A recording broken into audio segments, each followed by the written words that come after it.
were coming from the Bay Area or somewhere.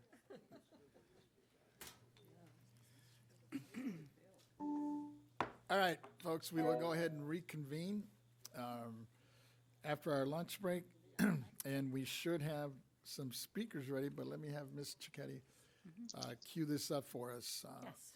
And we could start with our next item. Sure. We reconvened at 12:51 p.m.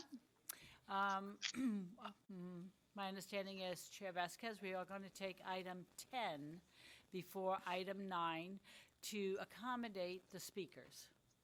So we do have some speakers already queued up, but so let me do the introduction. Please. Let's see here. The first item on the agenda for this afternoon is Board Member Matters and Initiatives, item 10. Presentation, overview, and discussion on 2023 property tax and related affordable housing legislation. Perspectives on current property tax and related affordable housing legislation potentially affecting property assessments, valuation, exemptions, and related processes. This item is being presented by Mr. Vasquez. And we do have Ms. Douglas, I believe, is already waiting in queue. If you'd like me to introduce that first item. Please. I understand we have two speakers, right? So, I know, I know that Ms. Douglas is on the line already. I could find out who the other one is. sure. Do you mind going with her first? Let's go with her first. Okay. She's ready to go. The first item is AB 556, Gallagher's. Property taxation, transfer of base year value, disaster relief. The speaker is Honorable Alyssa Douglas, Butte County Assessor.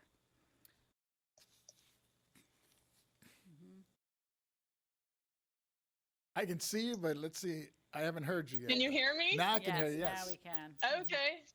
Good morning. Good morning. Well, I guess it's now good afternoon, but yes, we're right there. Oh, sorry. It's okay. I guess that I was asked to give a comment on the data as far as the losses or potential losses in revenue to the state if AB 556 were to be extended.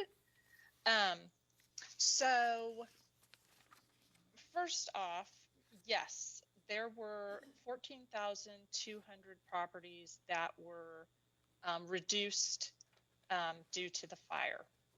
But of those 14,200 properties, we've already had 4,671 of those parcels sell. So those will not be in any way factored into the calculations on the loss. Also included in there are 2,037 mobile homes. And because these are not properties that would be able to have the relief, those are also taken out of that initial 14,200 number. And then we have 2,043 of those properties that have already been rebuilt and they've already had the relief, so the extension won't apply to those. And then of the remaining parcels, 1,284 of those property owners have left the state. So they're no longer in the state of California. The likelihood that they'll come back and decide to use this relief is unlikely.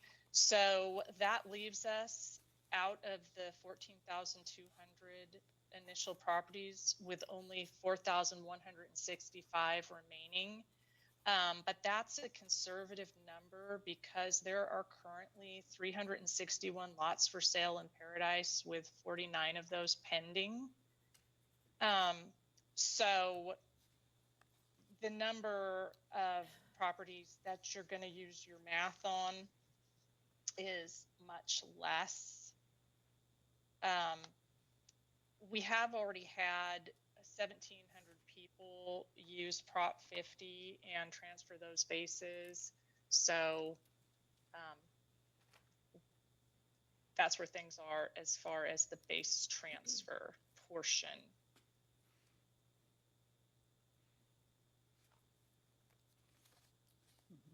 Did you want to talk about section 70.5, AB 1500?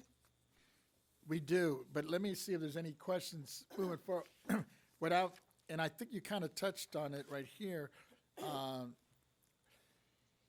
know, you're looking at, or I guess this thing would ask for an extension, I understand, of a 3-year extension? Yes. To allow for the campfire victims to transfer the base year value of their damaged home to a replacement property.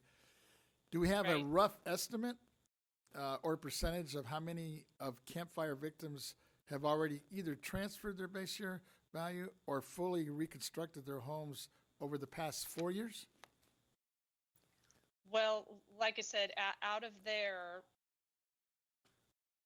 2,043 have already rebuilt. Those are people that have remained, because we have had the sale of spec homes too. So you know, because we had the 4,671 that have sold, and so we've had more construction out there, but some of it is it's spec homes, right? So there wasn't a base transfer involved at all. That was just all new revenue to the state. So how many have rebuilt? Our records are saying 2,043, and then transferred 1,700. But again, we're working on a fiscal year, so we haven't looked at anything that's happened for 2023. Our data. Doesn't reflect that yet. Now, Right. do you anticipate, I guess, do you anticipate in Butte County a large revenue loss as a result of this 3-year extension process, Bill? Or proposed bill? No, not at all.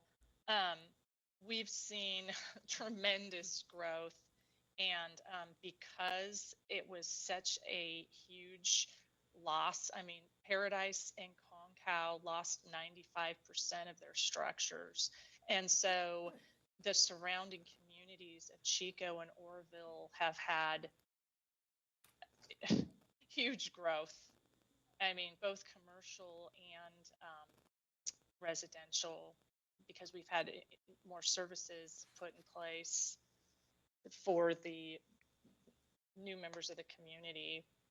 So no, I don't see any loss. So And furthermore, so you have to realize that it took 1 year just to get a portion of the parcels certified ready to build on. It took 3 years to totally clean up Paradise. So, you know, by law, people are given 5 years. So 1 year they lost, they're down to 4. And then there was a tremendous shortage of labor. The contractors could only build, you know, there was a line, still remains to be a line of people needing contractors. And then COVID hit, and for 2 years there were supply chain issues, there were no workers, contractors, aging contractors retired out of the workforce, never came back. And so now, you know, people are given 5 years. Well, really, we weren't given 5 years because of everything that's happened. This has been a major disaster. So even if, I mean, in my mind, whatever reduction, I mean, I consider it relief, is owed these people. If they wouldn't have had the cleanup issues, if they wouldn't have had COVID, they would have had it done in 5 years, and the roll would have already reflected what we hope they can receive with the 3-year extension. Wow, that's real interesting. Well, let me turn to Member Gaines, because I know this is in his district. And first of all, thank you for bringing the assessor to us, Member Gaines. Sure. And I'm sure you have questions or comments, and then I'll open it up to the other members as well. Yeah, thank Go you. ahead. Thank you. I really appreciate Assessor Douglas being willing to testify. Thanks for taking the time, and you've just have shined a lot of light on the issue in general. Was not aware of the growth that's occurring in the communities surrounding the Paradise area, and I guess to a certain degree within Paradise. So that's helpful. And then thank you also for breaking it out so we know kind of what we're talking about in terms of the number of lots that may be impacted. But I'm coming up with a number of about 3,800. Am I in the ballpark when I say that? My number was 4,165, but that's not including the lots that are for sale. Yeah, So okay. But I if did you subtract include those the out. ones that are Yeah. for sale, then yeah. Okay. All right. Good. Well, thank you. So that sheds light on this legislation and just clarifies it that there will not. Doesn't sound like there's going to be a negative fiscal impact within the county as a result of moving forward with AB 556.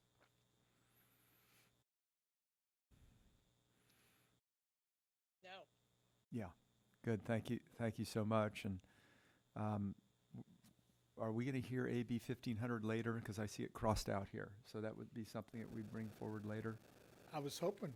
Now, I don't know if we have another speaker coming I up. don't believe there's any speakers for that, therefore it was that's why. slated, taken off Okay. the agenda. I'm wondering, would you mind speaking to that, Assessor Douglas, in terms of the impact in Butte County? Because it was my Yes. understanding that was included in Member Irwin's legislation also, if I'm remembering Correct. correctly. Okay. Yes.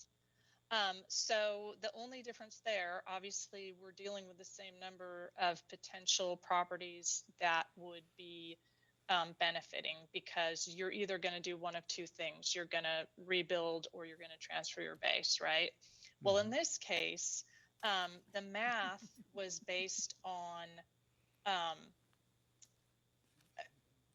what the current market value of, what was it, $405,000 less the average estimated base transfer of the 215,288. And so the difference was $189,712 per parcel. And that at the 1% property tax rate, that would be $1,897 each, right? However, when you're rebuilding a property, the land is not reassessable. So you can't look at the entire cost of buying a new home, because there's land included in there. And if these folks rebuild, they're going to retain their Prop 13 land base. And so the land is roughly 1/3 of that total value. So if you take that $189,712 and you take 2/3 of that number, because that would be the amount that would be towards the structure, you're then down to $1,265 per parcel. You're not even looking at the number that they think. Okay. Yeah, thank you And for then that's clarifying times the 4,065 parcels, which is going to leave you with a potential loss of $5,268,725, which is 0.002% of the state budget. And so, the thing is that it's a very small portion of the budget, but it's everything to these property owners. They lost everything in this fire. And so it would mean the world to them to be able to have an extension. Wonderful. Yeah, thank you for making that so clear. Really appreciate it.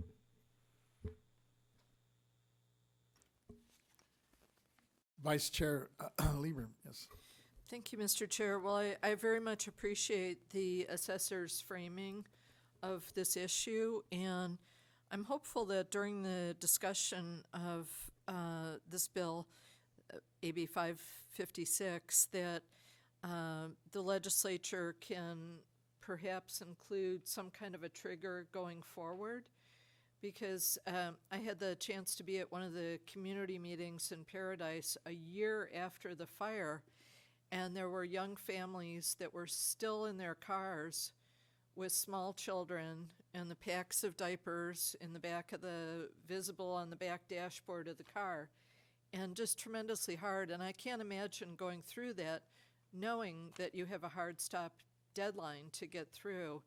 And so I hope that as the legislation moves forward, the members of the Assembly and Senate can look at some kind of a trigger, because unfortunately, climate destruction is not getting better. It's getting worse, and we're becoming more of a state of instability in terms of that. But I very much appreciate your compassionate framing of the bill and what's happening with people in your county. You're welcome. Thank you for having me. I think we might have a couple more questions, so let me turn to our Deputy Controller, Emron. Go ahead. Thank you, Chairman, and I appreciate you, Assessor, for coming before this body. The Controller has engaged in conversations with the legislator on this exact issue, and as you come before this body, clearly there still is a problem. And if you all recall, board members, in the Controller's first term, we as a board voted to move forward with a constitutional amendment to address these individuals who were impacted by the COVID-19 pandemic and wildfire disasters who have not been able to complete their residential property base year value transfers within the constitutional mandated 2-year requirement. So I do believe, board members, that we should follow through and finish the job, and we should authorize the Board of Equalization staff and agency to partner with the Assembly member to provide this much needed relief, and make sure that no one or no family is left behind here in California. Thank you, Chairman. I yield back. Thank you. Seeing no other comments or questions, I just wanted to thank you for coming in and also to kind of pitch in. I know you probably weren't prepared to get into some of the details on the second bill there, but hopefully we'll have a follow-up with, I believe it's Irwin on this one, right? At a future meeting here to get into this, because I know many of these folks that had come to us during COVID, besides these disasters we're having on top of it, were asking for some relief. And it was kind of hard to make any decisions, because really these base years are always based on the year prior. And now that we're, in terms of this disaster and COVID, I think we're hitting that mark where we're starting to see and hear from folks in terms of some possible adjustments that may be appropriate, especially for those like in your in your county that were victims of a fire and lost everything, and now they're in that stage where they have to rebuild. So once again, I want to thank you, Assessor Douglas, for your time and your input and your insight in terms of what's going on in your county right now. And hopefully we can do a follow-up. And I see somebody else on the screen. Is this our next speaker? I believe that's Mr. Wee on a different matter. A different, okay. So let me just, unless I see any other hands or oh yeah, Member Gates, go ahead. Yeah, if I could, just a final thank you to Assessor Douglas. Appreciate all of your wisdom and knowledge. And then I wanted, on the issue of supporting this legislation, is that something that we're going to do today? I hope so. Yeah, good. Yeah. Okay. And it sounds like Very there's well. the willingness on the board to do that. Okay. Yeah. Great. I'm prepared to move forward on that at the Okay. appropriate time All right. on Gallagher's legislation. Thank you. Did you have any other closing remarks, Assessor Douglas, before we turn this over to the board here? No, I think I'll let you guys move on with your meeting. Thank you. We all know how meetings go. Right? Thank you for having me. No, thank you. Bye. Thank you. Ms. Cicchetti, we don't have any written comments on this, do we, or? No, I have not received any written comments, and there's no one in the audience who wants to make a statement. All right, well, let me turn it back over to Member Gaines. I believe he's prepared to make a motion, and then we'll move it forward, then open it up to AT&T and see if there's anybody that wants to comment on the motion. Great, thank you. Yeah, I'd like to make a motion to support AB 556 by Assembly Leader Gallagher. It's been moved, and I'll go ahead and or the vice chair is willing to second this. And then, so we have a motion in support, and I see our attorney coming up, and I'm sure he's going to give us some legal advice here. Let's hear it from. Thank you, Chairman Vasquez. I just wanted to let the board members know you do not have to bring a motion. You can, if this is like the prior situation, the board members are doing this in their individual capacity. You can express your consensus to support the motion, and then if you want to direct the executive director to assist in preparing the letter, that's the piece that needs the motion. Okay. Okay. Okay? So you want Just to to clarify. Could I amend my motion? Go ahead. The second is okay with me amending it? All right, Yes. thank you. Yeah, so I'd like to direct the executive director to prepare a letter of support for AB 556 by Assemblymember Gallagher. And then if that second is still second, Okay, so that's to have the executive director prepare a letter of support Of that, support. as we have done in the past, that the board members can choose to sign on to. Thank you. yes. Great, thank you.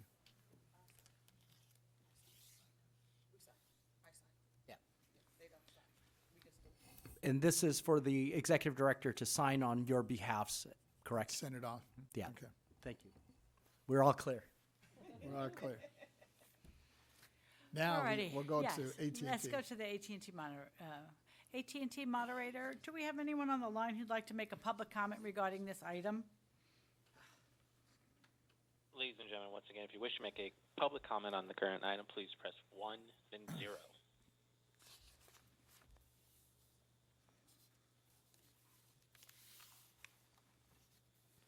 And there's currently no one queuing up.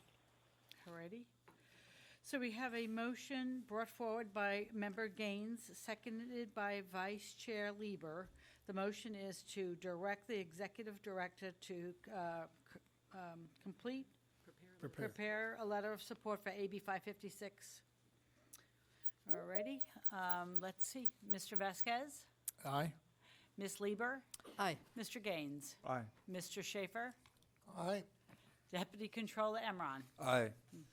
So that's unanimous of all those present. Great, thank you, colleagues. Thank you. With that, Ms. Cicchetti, if you would move on to our, believe we have another speaker. I don't know if it's on this, I mean, it's not on this bill, but I we think have there's that. another bill coming up, right? Ms. Townsend, who was supposed to be speaking on behalf of Assemblyman Gallagher's office, is not on the line. I have, the next person I have that's actually on the line is from Archuletta's office on SCA 6 and SB 871. If you'd like me to introduce that item, and we have our speaker prepared. Sure, let's do that. Okay, then. Let's move along here. Let me get myself situated. Make sure I'm on the correct thing. So the next legislative item is SCA 6, Archuleta, Property Taxation, Veterans Exemption, and SB 871, Property Taxation Exemption, Disabled Veterans Homeowners. The speaker is for the state senator, Bob Archuleta. Today, his legislative director, Andrew Aldama, and I hope I've pronounced that correctly. That is correct. Yes, thank you, ma'am. Well, good afternoon, everyone. Thank you for having me on behalf of Senator Archuleta, here to discuss, as you mentioned, SB 871 and SCA 6, which are both combined. One's a Senate constitutional amendment. The other is a Senate bill. I'll start off with the Senate Bill 871, which makes statutory changes to implement SCA 6 that would allow a veteran claiming the homeowner's exemption to also claim the disabled veteran's exemption or the veteran exemption. This bill, the intent of the bill and the objective from Senator Archuleta's perspective is to provide a property tax relief for veterans and their families. Currently in California, any veteran who owns or occupies a home in their primary residence may be eligible for a property tax exemption, which, as we know, will help ease the financial burden of owning a home. This can be especially important for veterans who are on fixed income or who are facing other challenges, such as medical bills or disability. The veteran exemption is, it's known as a veteran exemption, provides $4,000 reduction in the taxable value of the property. Due to constitutional restrictions for the exemption, the veteran exemption has become outdated and obsolete. According to the Board of Equalization, only one person utilized the exemption from 2018 and 2019. The past few years, they don't have any data pertaining to any individuals utilizing either of these exemptions. The primary reason why the exemption has fallen into disuse is because at $4,000, any veteran who owns a home can instead utilize the homeowner's exemption, which is at $7,000, nearly twice the amount of the veteran's exemption. As I mentioned, currently, a veteran's only allowed to utilize one of these exemptions. They're not allowed to stack multiple exemptions upon each other.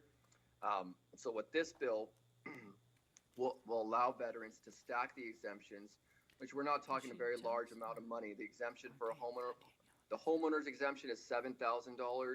The veteran exemption is $4,000. And once it goes to the formula of 1%, it essentially equals out to $70 and $40 off of your property tax.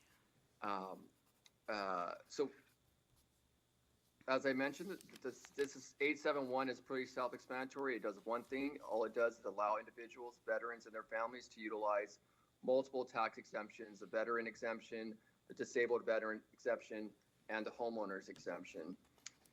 SCA 6, the constitutional amendment, pairs with 871 and makes the necessary statutory changes to implement this change in law. As I mentioned, currently individuals and veterans aren't allowed to stack the exemption. So this SCA 6 will remove a provision in the California constitution, that prevents veterans from claiming the homeowner's exemption and as well as the veteran disabled veteran exemption or the veteran exemption. If approved by the voters, this measure would allow individuals to stack the exemptions that I currently mentioned. The bill currently does a few things. I'll just go through it one by one so you guys have a good understanding of exactly what SCA 6 does. First thing, it places a provision before the voters to remove, places a measure on the ballot to remove a provision in the California Constitution that prevents veterans from stacking the exemptions. Number two, it deletes the constitutional restrictions on a value of a property that a veteran may own in order to qualify. So if you're a veteran and you own a home, that's considered eligible for the exemption, the veteran homeowner's exemption. However, if you do not own, and say you own a mobile home, or you own a boat, or something other than a home that you want to get an exemption upon, you're restricted to, it has to be less than $5,000 for an individual, or $10,000 if you're married. SCA 6 will try to modernize the veteran exemption by removing those arbitrary limitations on a veteran in order to qualify for the exemption. The third thing the SCA 6 does is it requires the legislature to increase the disabled veterans exemption or the veteran exemptions if they ever increase the homeowner's exemption. So this will make it mandatory that if the legislature ever decides in the future that they want to increase the homeowner's exemption, they also have to do so for the veterans. The last thing this does is it allows the legislature to provide a greater exemption for the veteran homeowners exemption than the current 4,001 if they choose to do so in the future. So this will prevent the legislature having to go before the voters if they want to make a change to the veteran exemption in the future. So it does four things. SCA 6 that will allow this veteran exemption to become a little more efficient and beneficial for veterans. Obviously, we have this in the books, and the fact that only one veteran has utilized this exemption in the past 3 years. It's concerning to the senator. He wants to make these exemptions useful and as beneficial for veterans as possible. That's essentially what the bills do. Happy to answer any questions if you have any. First of all, thank you, Mr. Aldama, for your explanation of the two, and please extend my gratitude and appreciation to the senator, because I know he's been working real hard on this, and I didn't realize that many of them didn't exercise the veteran exemption because it was less, since you can't combine them, which makes a lot of sense now that if this thing goes forward, it at least gives them that opportunity. Because at the end of the day, you're not looking at a whole lot of money in terms of the impact. But, for these veterans, especially for many of them that fought in many of the wars on our behalf, I believe it's the least we can do. I'm just wondering, just kind of out of curiosity, why does the proposal propose the path of allowing qualified veterans to be eligible for both exemptions rather than just increasing the veterans exemption? So if I understand the question correctly, you're suggesting increasing the veteran homeowners exemption as opposed to allowing individuals to stack the exemptions together? Yes. I don't know if there was a rationale for that. Right. No, we definitely had those conversations. So we were looking at a multitude of things when this first came to our attention in the fall of last year. And one of them we were considering is increasing the veteran homeowners exemption. If we were to increase the veteran homeowners exemption, we would also have to go before the voters and get an approval. Oh. So since we were going before the voters, we thought it was best, since this year is a difficult fiscal year for the state, that we would hold off on increasing the exemption and instead include the provision that would allow the legislature to increase it in the future without having to go to the voters. So this may not be the year to increase the exemption due to the fiscal costs of the bill. However, in the future, should this legislature or Senator Archuleta decide that we want to increase that veteran exemption, it allows us to do so. Thank you. And the other one kind of ties into our assessor, Jeff Brang. I know is very supportive of this, and I was wondering if there was, has your office had the opportunity to discuss the administrative side of this with other assessors? We have. We reached out to a number of assessors to get some feedback on this and what unintended consequences may occur due to this. We have limited numbers in terms of how many folks would be eligible, for how many veterans are actually homeowners that would be eligible to utilize these exemptions. But as you mentioned, these numbers are not significant, large amounts of money here. We're talking about a minor exemption that would allow help ease the financial burden for home ownership. So we're continuing these conversations with assessors from throughout the state, and we're looking forward to hearing some feedback. Okay, let me turn to my vice chair, Ms. Liebert. I don't have a question as much as a comment. I was very glad to hear you amplify the inclusion of mobile homes, because that is an issue that is so important, and I think in each of our districts, really, and particularly important for veterans. And so I was very glad to see that in the bill, and I'm glad that you amplified it here. And that's a message that I think each of us can take to our districts as well, because that's just a very important component of affordable housing for Californians. And so the inclusion of that is something that I think is very well done. So thank you. Great, thank you. Yeah, thank Member you. Gaines, go ahead. Yeah, thank you, Mr. Aldama, for bringing this forward, and want to thank Senator Archuleta for moving forward on this. This is very encouraging, and I think you're approaching it in just the right way in terms of going to the people for a vote and changing the Constitution that then would provide more flexibility in the future for the legislature if they so decide to make adjustments, perhaps for inflation and things of that nature. But as far as veterans are concerned, they just appreciate your willingness to help them out, and I think every bit helps.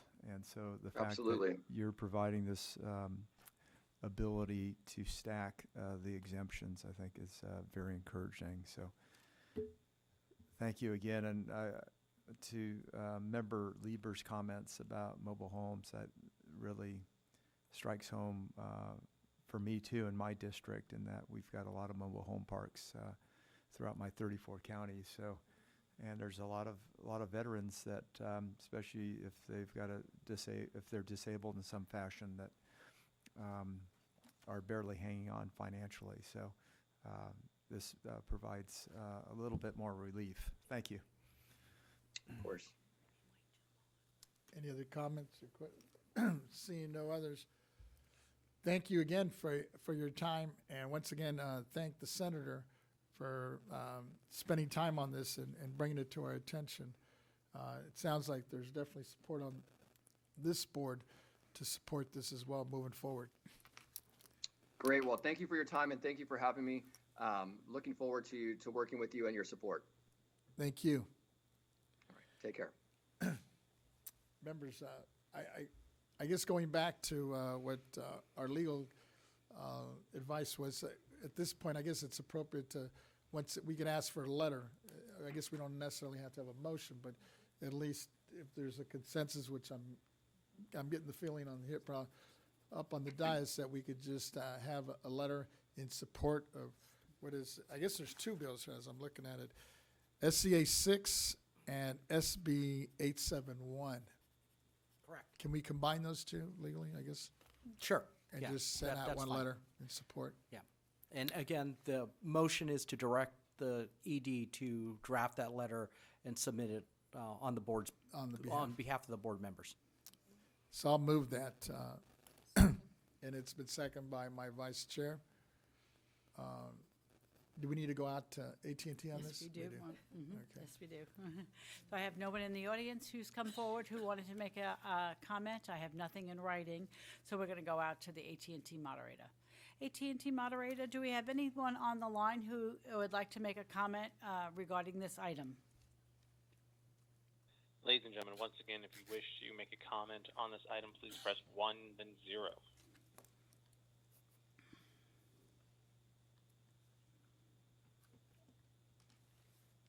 And there's currently no one else still queuing up.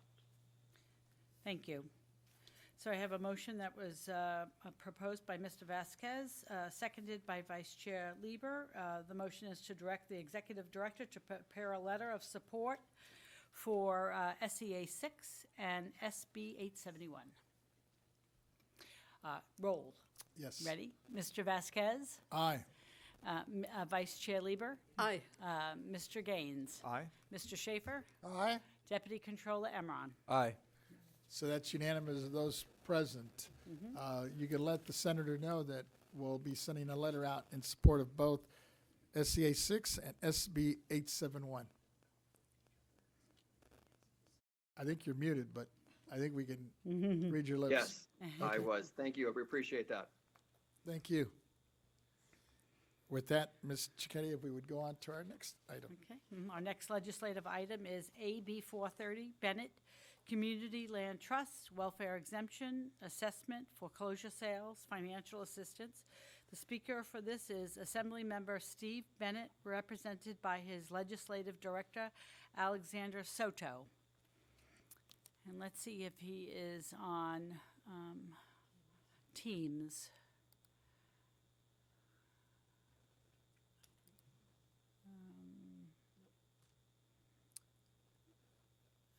Do we have him? I don't have him. No. Nope. So he is not on the line. Okay, we could Go put to it the on hold, next I item. guess, see if he comes in. They're not on the line. Okay. What's the next one? So that would conclude item number 10, which was the legislative items. And we could return back to item number 9. We do have the speakers for that item. Would you like to do that? Yes, let's do that. Okay. All righty. We're going to go back to item number 9. Then board member matters and initiatives, item 9, 2023 economic trends in California, forecast for sectors of growth and/or decline, possible impacts on property values from the inflation, rising interest rates, state and local initiatives, and other factors. Our first speaker is Mr. Oscar Wee, Deputy Chief Economist for the California Association of Realtors. He has a report on the perspectives of housing affordability by ethnicity in California. I believe he is on. Yes. There he is, sir. Good afternoon. Thank you for having me. And I understand that you would like me to talk about the housing affordability of the current housing market. Yes, welcome. Let me, like last time, I have a PowerPoint to share. So let me pull it up. Just give me 1 second. Let me do this. Give me 1 second. Here we go. Can you guys see my screen? Yes. Yes, we can. Perfect. Great. Let's get started. Let me get started with some numbers. First, the Housing Affordability Index is something that we share on a regular basis, and I was asked to share the latest information that we published, which is the first quarter number, and then before going into the housing affordability by ethnicity, which will follow right after this. Now, let's take a quick look at the Housing Affordability Index and what it is as the first slide, and then I'm going to go into the quarterly number. So the Housing Affordability Index is a measure that we use to kind of determine how affordable housing is in California as well as in a particular region. We have at the state level, we have the national number, we also have some county level data as well.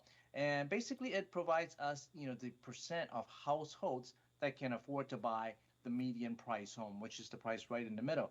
Now, ideally, of course, the price right in the middle, if we have an ideal world, then we should have about 50% of people in that region or in California that can afford to buy that median price home. But as we all know, that may not be the case, and we're not in an ideal world. So we'll take a look at those numbers in a minute. Now, the way that we determine the Housing Affordability Index is we look at home prices, we look at the interest rates, the prevailing interest rates, and we also look at household income. We also make some assumptions based on the sort of the ongoing trend, and some of the assumptions that makes it a little easier for us to determine the housing affordability is, for example, we assume a 20% down payment, which of course, based on the survey data, it seems like the average is about 20%, but we do have a lot of people who are actually putting down a much smaller down payment, and I'll talk a little bit more about that later.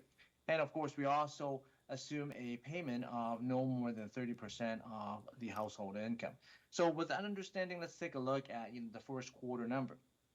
If you look at some of these numbers, you can see this is a trend that actually goes back to 1984. I'm showing the yearly number from 1984 to maybe about 2015 or so, and then from that point on, I'm showing some quarterly numbers. If you look at the orange line right here, you can see the orange line actually started off in 2015 or so at a high level, somewhere around 50% or so, and then it started declining. And it has been declining actually it has been pretty flat for maybe about 10 years or so. But right after the pandemic, right after we started seeing the increase in interest rates from 3% to 4, 5, 6%, we started seeing some drop off in housing affordability. The latest number, the first quarter number of 2023, it shows that we have 20% housing affordability index or the state level at 20%, which means only 20% of all households in California can afford to buy a median price home. If you look at the individual area, I have a lot of different counties, but I'm showing some of the regional numbers. If you look at LA metropolitan area, for example, this is a comparison between the peak housing affordability that we achieved back in 2012. As many of you probably know, the peak level was when we actually right after our sort of great housing collapse, great depression, or great recessions that we had in 2009, 2010, and then prices actually dropped quite a bit. At the same time, interest rate may not be as high as what we have seen, where we had been seeing right now. And at that time, we had, for the state as a whole, we had a 56% housing affordability index. Now, the most recent quarter, it dropped down to 20%. And it's pretty much across the board. Obviously, at the national level, we saw some decline as well, from 71% to 40%. But if you look at individual regions, some of the bigger regions like LA dropped down to 19%, and in the San Francisco Bay Area also dropped to maybe about 21%, 22% or so.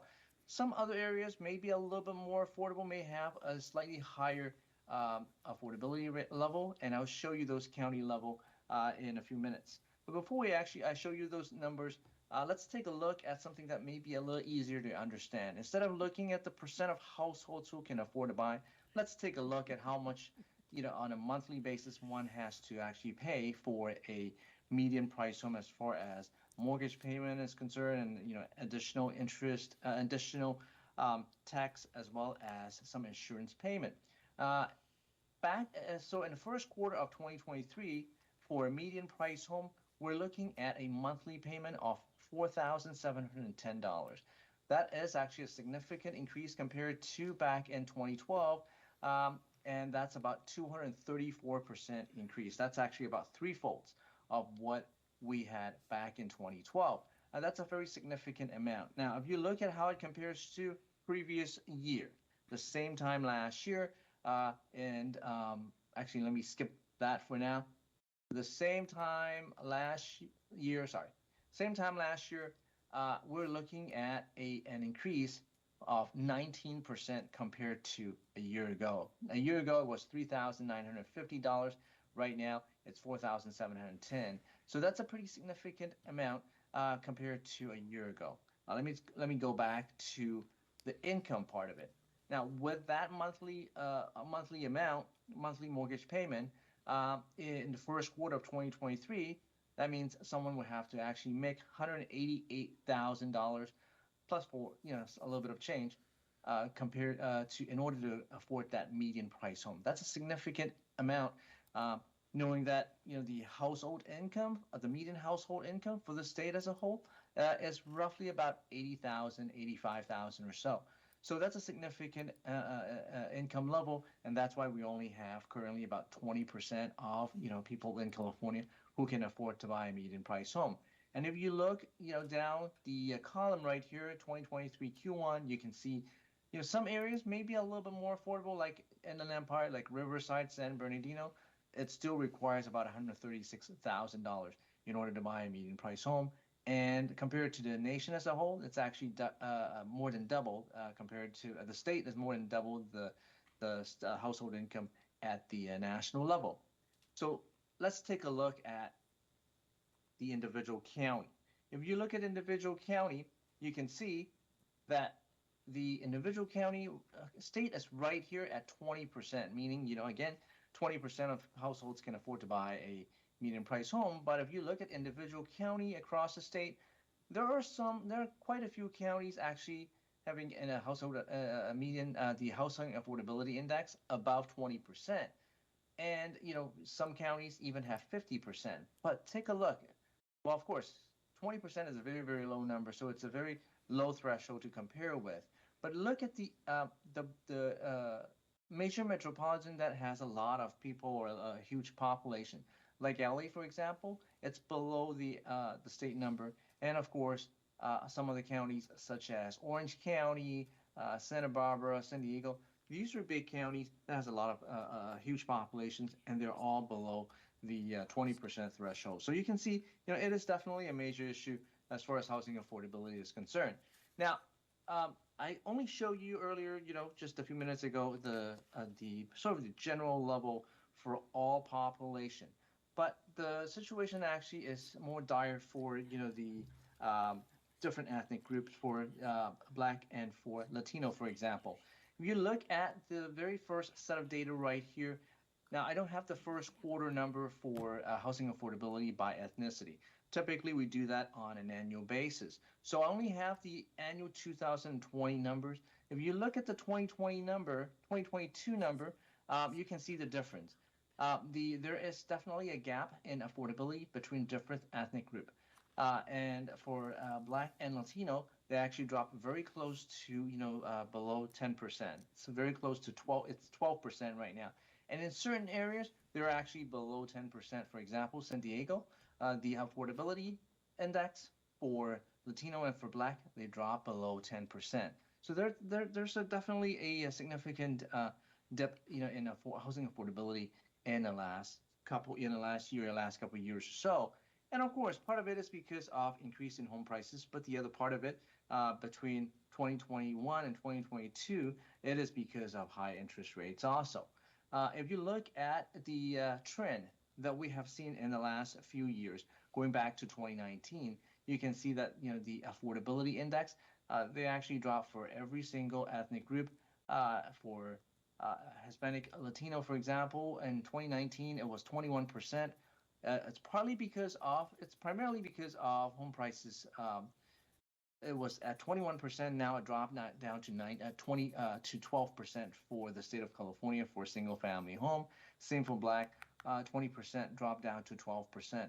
Now, if you look at the all population or all ethnic groups, it dropped from 30% to 21%. So housing affordability is definitely a significant situation that we definitely need to deal with.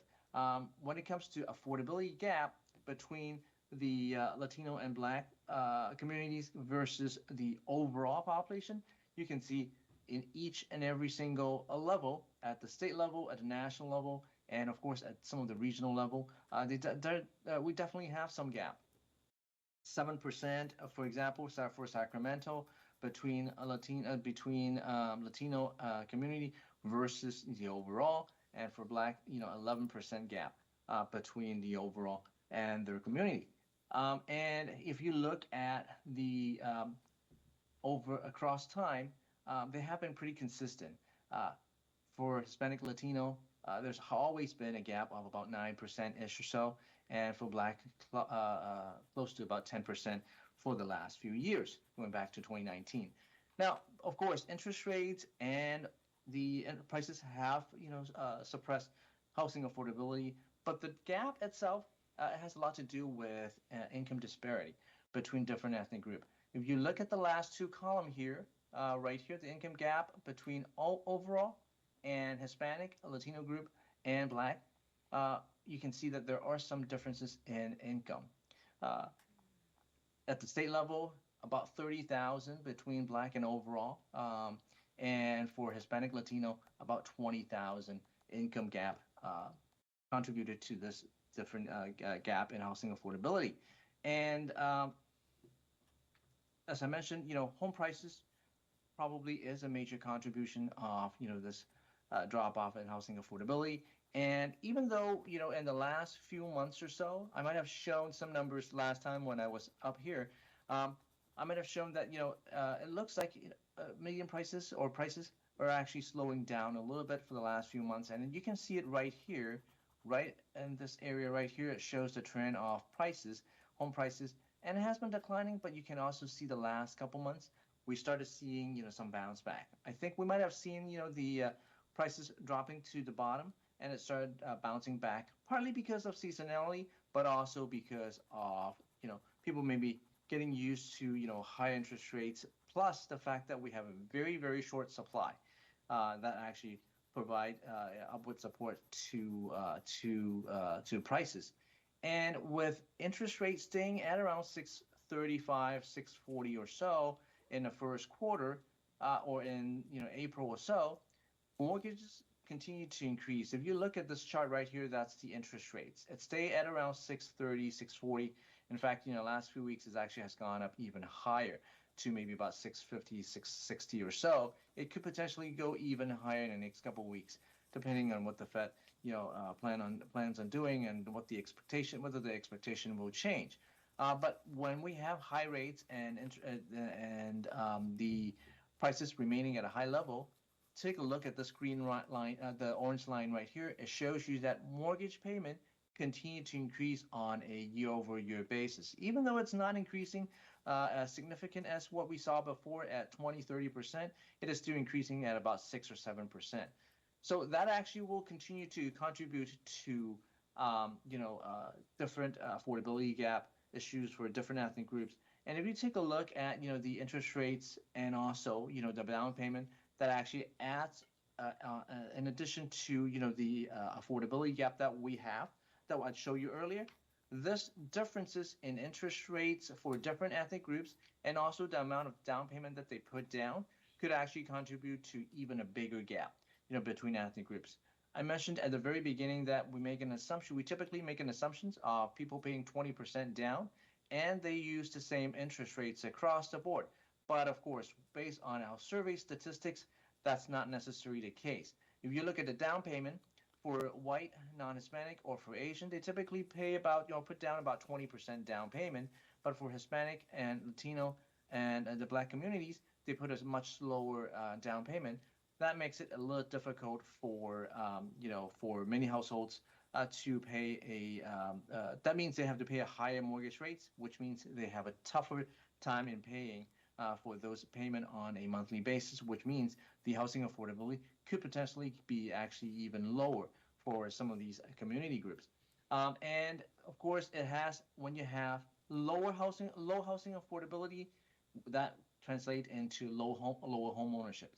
And in 2021, which is the latest number that we have, we can find the state number for home ownership rate, and it does look like the for the Black community and the Hispanic Latino community, they continue to have a lower home ownership rate. And home ownership rate typically translate into wealth accumulation. And you can see from this side right here, home ownership resulted in higher net cash gain or high net worth gain in the past few years, continue to grow.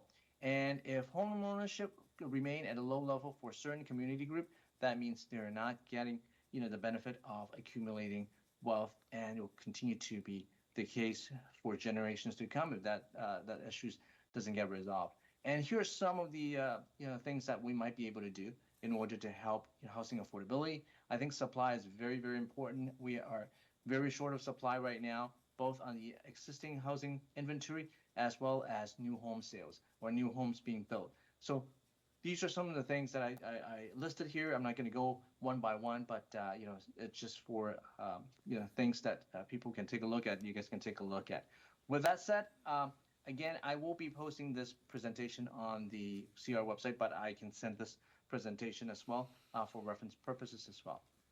Let me stop share for now, and if I have time, I can do any Q&A. Yes, thank you.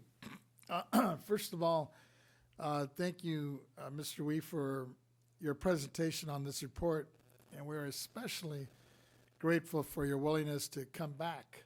I believe it was just 2 months ago when you came yes, it was. and gave us the forecast, the real estate forecast.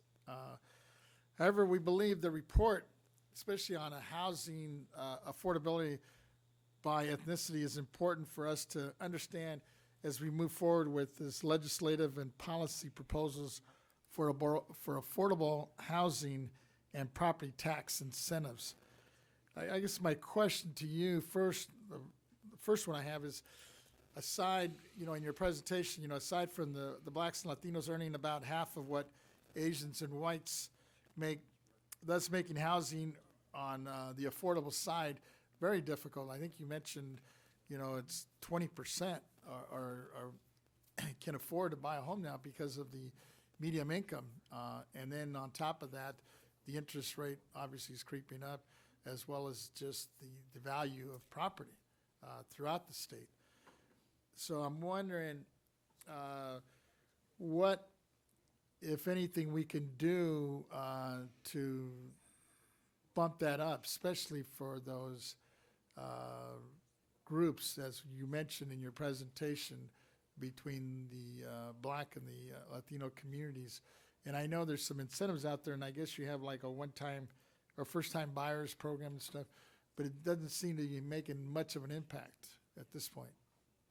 That's very true. I mean, that program was very nice, of course, but it only lasted for, I believe, 8 days, Right. 10 days. And that's probably show how important some of those programs are, because it does help people into getting their their very first step into housing. And obviously we have a situation, for example, the inflation situation. It's something that's really hard to control. And some when we talk about inflation, when we talk about interest rates, a lot of people may not necessarily understand that. Yeah, interest rates and inflation. Or interest rates, I should point out, it actually, high interest rates prevent many buyers from getting into the housing market, and that's because the cost of borrowing is pretty high. But at the same time, the other part of it is, when you have interest rate at a high level, you also prevent many sellers from selling their property, because a lot of sellers lock in their rates at 3%, 3.5%, 2-3 years ago, and it costs them more to actually put the house up on the market and move to another home, because that means they will not be they will have to pay a higher cost in order to buy another home. So some of the things that we've talked about in the past, and I don't know how realistic it is, portable, maybe transferring the current mortgage rates to the new home, maybe an option for freeing up some of those properties from existing homeowners. Maybe they are like first-time existing homeowners, and they want to free those up and move up to the next property. And if someone can actually transfer those mortgage rates to the new homes, that actually will be a benefit, will be a big help to free up some of those supply.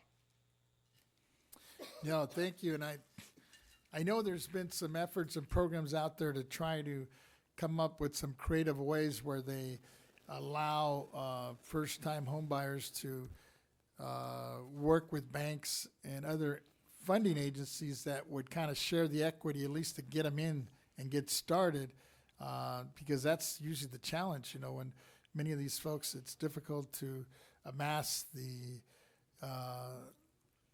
percentage that you need to put down on a purchase of a new home.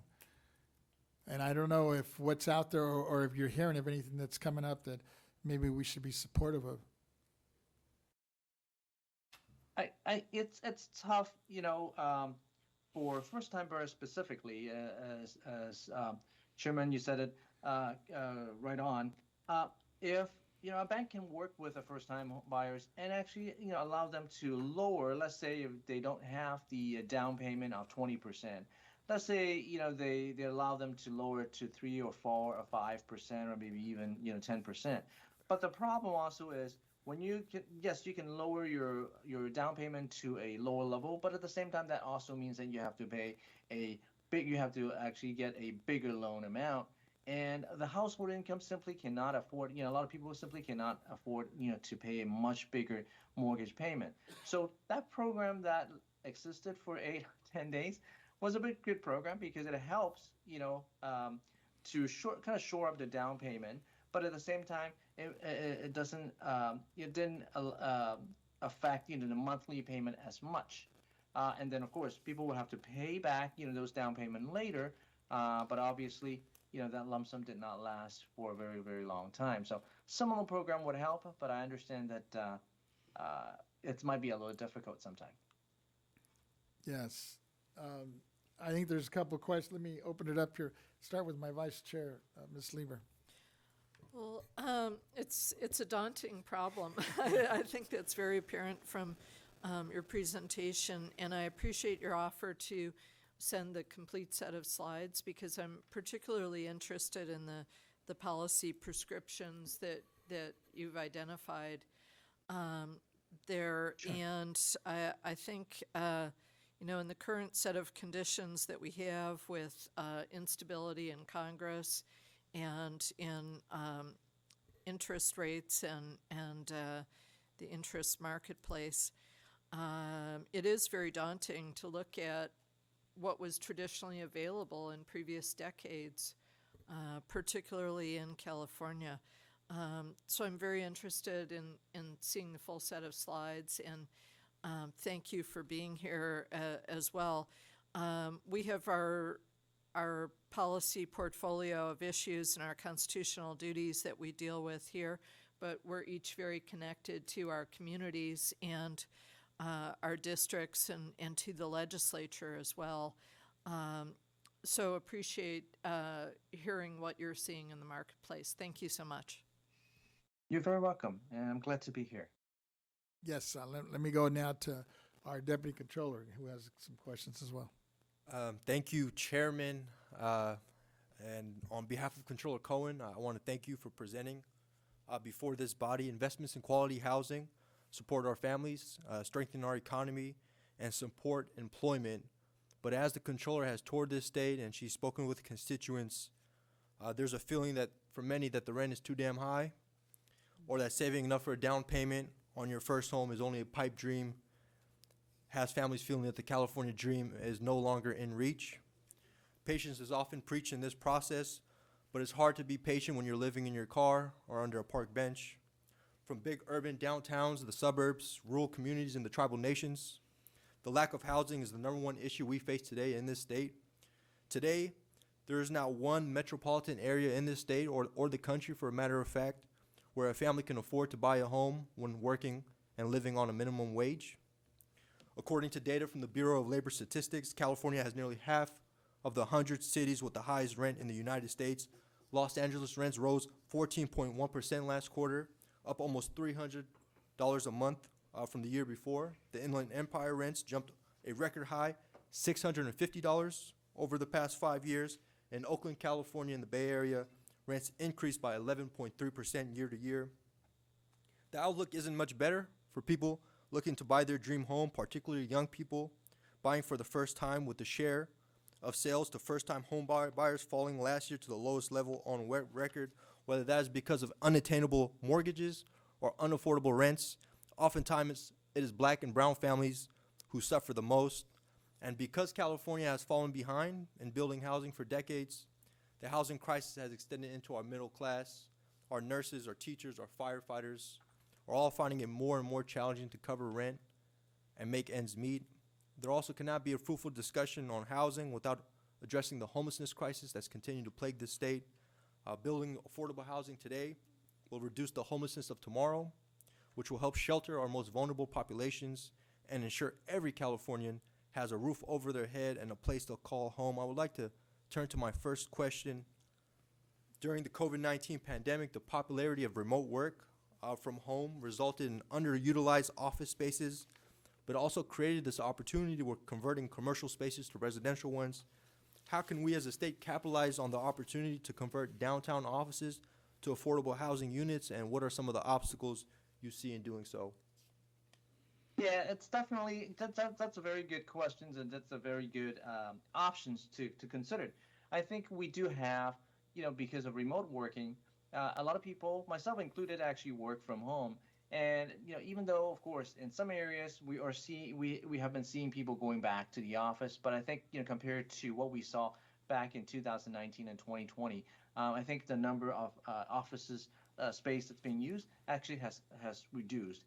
And to a certain extent, we also notice you probably have seen articles and analysis on offices being used. It's actually a situation where we have a vacancy rate for office at a very low level now, at a level that we haven't seen before. So I think it's definitely something that we should consider. Way back in 2020 and 2021, that's actually something that we talked about, internally, that maybe we can convert some of those commercial properties into office space, and we have into a residential area. Now, I don't know what the exact policies or things that needs to be done in order to convert some of those, but if we are able to do so, that definitely will open up. And I think I've seen in some other areas, some other examples, that people actually turn a mall, for example, some of those retail sales outlets are into individual residential areas. And it's similar to what we have been seeing in the last few years. Developers have been building um, um, mall and outlets that has both residential and retail outlets. Um, and if we can extend to some of the places or malls or outlets that may not necessarily be used as residential in the past and turn those into residential units, that definitely will help. Now, I don't have the specific number in front of me, but we did an analysis before on turning some of those commercial properties into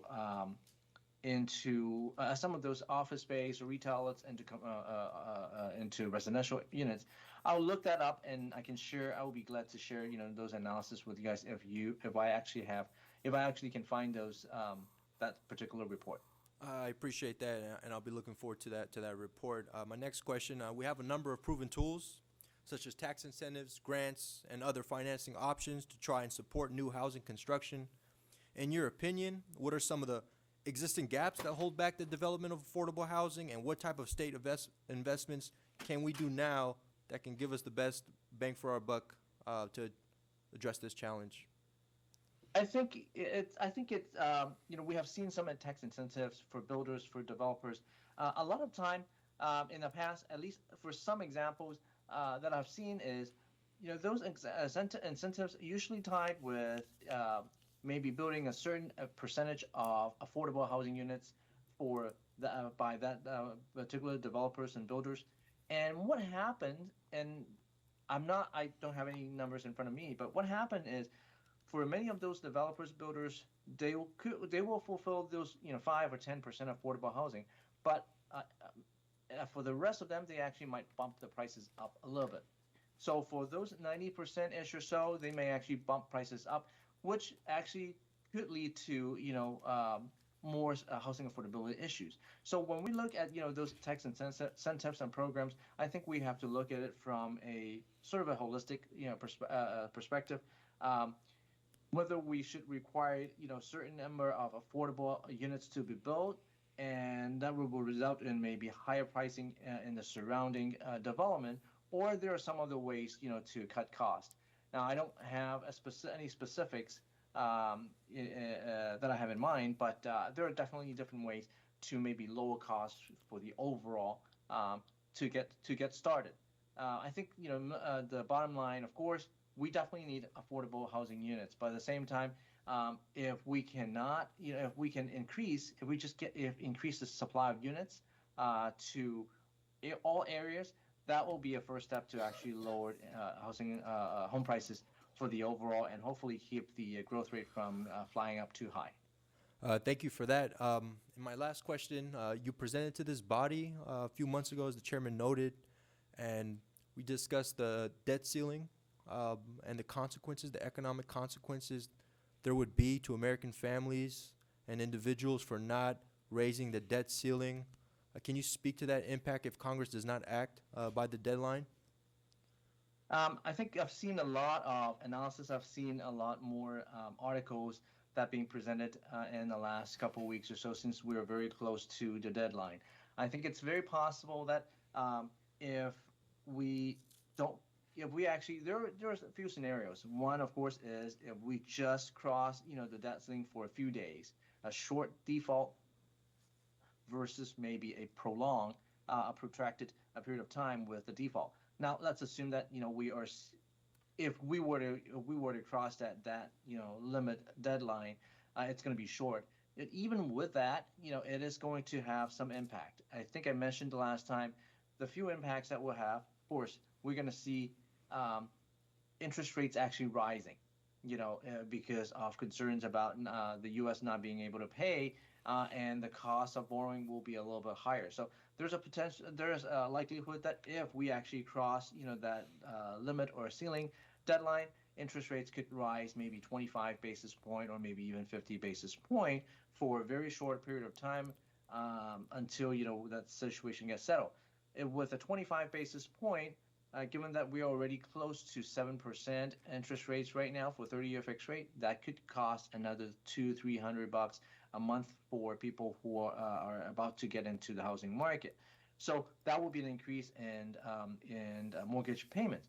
But at the same time, we also have other more significant issue to the economy. For example, some of the vendors, some of the people who receive payment on a regular basis, people who are rely on Social Security, rely on Medicaid, Medicare, it will be stopped as far as those payments are concerned. That will lead to panic as well as concern about what's going to be paid, and it could potentially lead to another. Well, we previously thought we probably will be able to escape recessions, but even with a short default, it's a possibility that we actually could go into recessions right away, and that could actually lead to. Right now, I think California, we're close to 4% unemployment rate. It could actually jump to maybe 4.5% or 5%, depending on how fast, how short that default is going to be. But hopefully, we can avoid it. Again, I've been paying attention, but I don't know how close we really are and resolving the issue. But it definitely is not something that we should ignore. I think it's definitely something that we were hoping to avoid in the next couple of days or next week or so. Interesting points. Thank you again for your presentation, Chairman. I'll yield back. Thank you. Thank you. I just have one last question here. I see on your website that CAR monitors housing laws aimed to limit and prevent exclusionary housing policies and NIMBYism, not in my backyard, from taking root, and if necessary, will sue to prevent such practices. I also see that CAR actively promotes implicit bias training to avoid unintentional bias towards certain groups, in addition to supporting legislation promoting housing, equity, and access. Can you go over some of those successes and results of your advocacy, and as well as some of the difficulties and challenges you've experienced? Yeah, I mean, I think we started our DEI program. We started, trying to, and it's not just that's at the state level, but at the national level as well. We try to do more training as far as getting our members, getting realtors understand the importance of fair housing. And it's slow, but it's getting some tractions. I think we are, as I mentioned, Chairman, I think you probably noticed that the Housing Affordability Index by ethnicity is something that we started back in, I think, 2021. That's the first year that we started releasing those numbers. We want to bring those to people's attention so that people understand how important it is, not just to have one ethnic group getting getting higher home ownership, but hopefully for all. And by being able to extend home ownership to all and trying to help people with achieving home ownership, then we can actually all get to a point where we possibly could continue to build more wealth through our home building. And that's our goal, but it's not something that we can help, that will achieve in 1 year or 2 years. What we also have is, you may also realize that we also have something called the Housing Affordability Fund. The Housing Affordability Fund is something that we help, first-time buyers, but also try to help, people who are trying to get into the housing market. Many of those are a minority group. So we're trying to do, but at the same time, it's a little tough given the fact that right now or in the last couple of years, home prices have gone up quite a bit, as well as interest rates have gone up quite a bit. But we'll continue to put our effort in and hopefully continue to, when the market situation calm down a little bit, hopefully we can achieve more, and hopefully we will be able to get some help from the government as well. No, thank you. Thank you for your presentation. I think we're all good. I don't see. Oh, yes, Member Gaines, go ahead. Great, wonderful. Yeah, thank you very much, Mr. Wee, for your presentation. And Welcome. just if you had the power to make change here in the state of California, what sort of steps would you take to help with housing affordability? And I mean, we see the numbers here in terms of how it breaks out by race. So when I take a look at accumulation of wealth and generational wealth, how do we fix this problem? I think, as I mentioned earlier, I think obviously housing affordability is very, very important. If we are able to, let's step back, let's just look at, the wage growth versus inflation right now, for example. Have been seeing, wages increase by 4 or 5% or so, but inflation continue to rise at a more significant level. And that's one of the reasons why people may not be able to keep up with the cost of living. Same for home prices. Home prices increased last year, the year before by 10, 15%, or actually in 2020 and 2021 by 15%.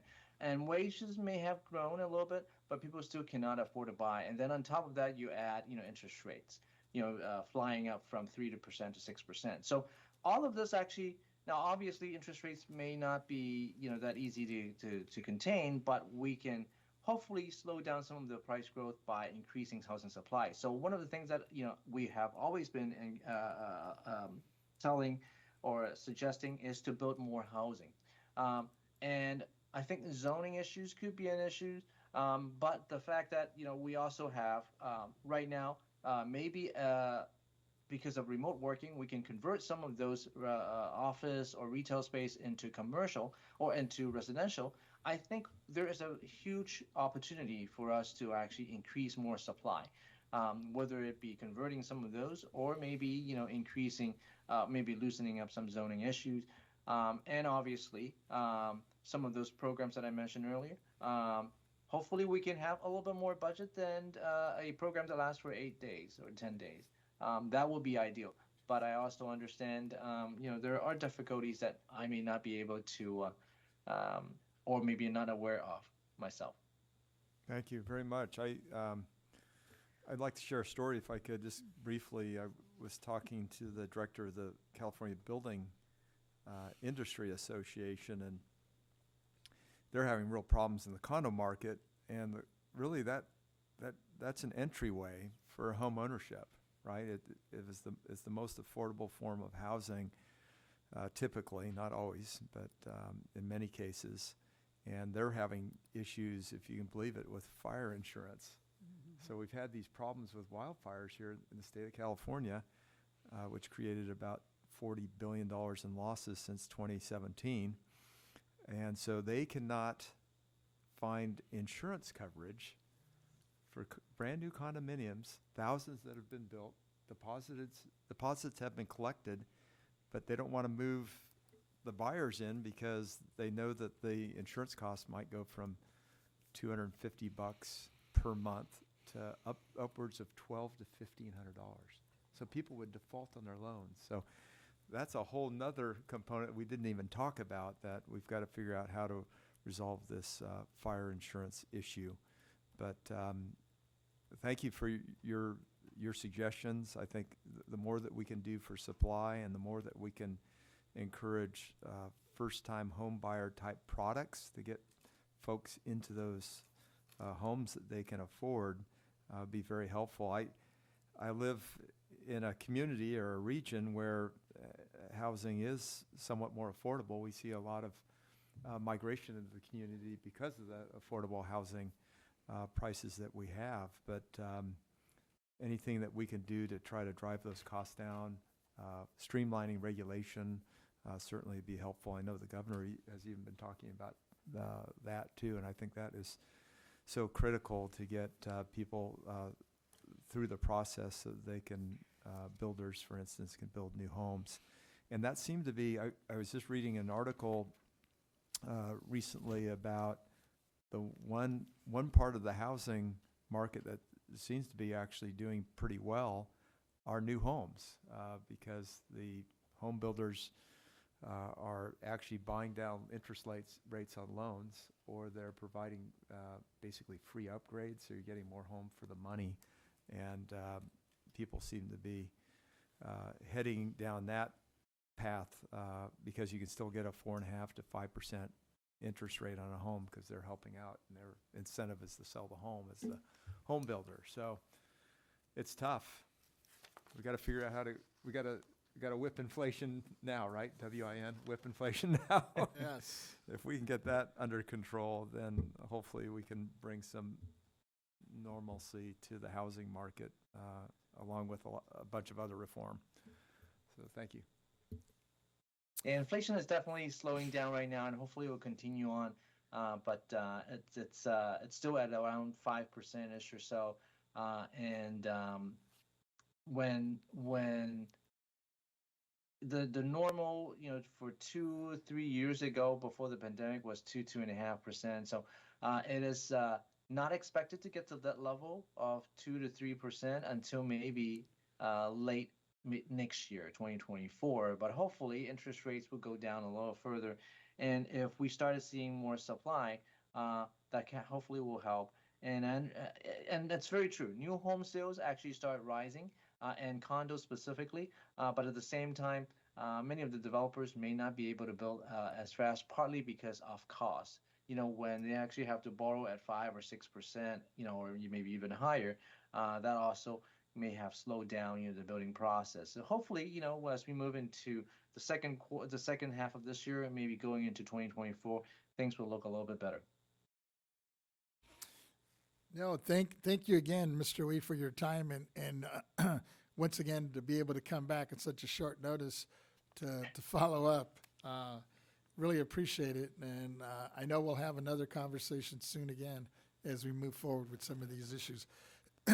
And we seem to be getting some good support from legislators on this as well. You're very welcome, and feel free to reach out and let me know if I can be of any assistance. Appreciate it. Thanks for having me. Thank you. Ms. Cicchetti, do we have a second speaker on this? Yes, we do. Okay. We do. The next speaker is California Housing Partnership Senior Research she's been out here Manager. waiting. Yes, here she is in person. And I believe with her is Mark Stivers. He's in the You back, can come forward if you'd like and present together. Okay. Thank you for waiting patiently. I didn't know you were sitting out in the audience. No problem. Do you have something on the screen here? Let's see. Yeah. We could get the PowerPoint presentation up. Here we go.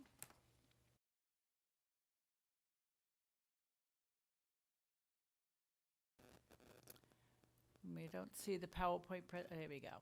Thank you. It's coming. It looks like we're getting there. Not yet. Let's go logging in.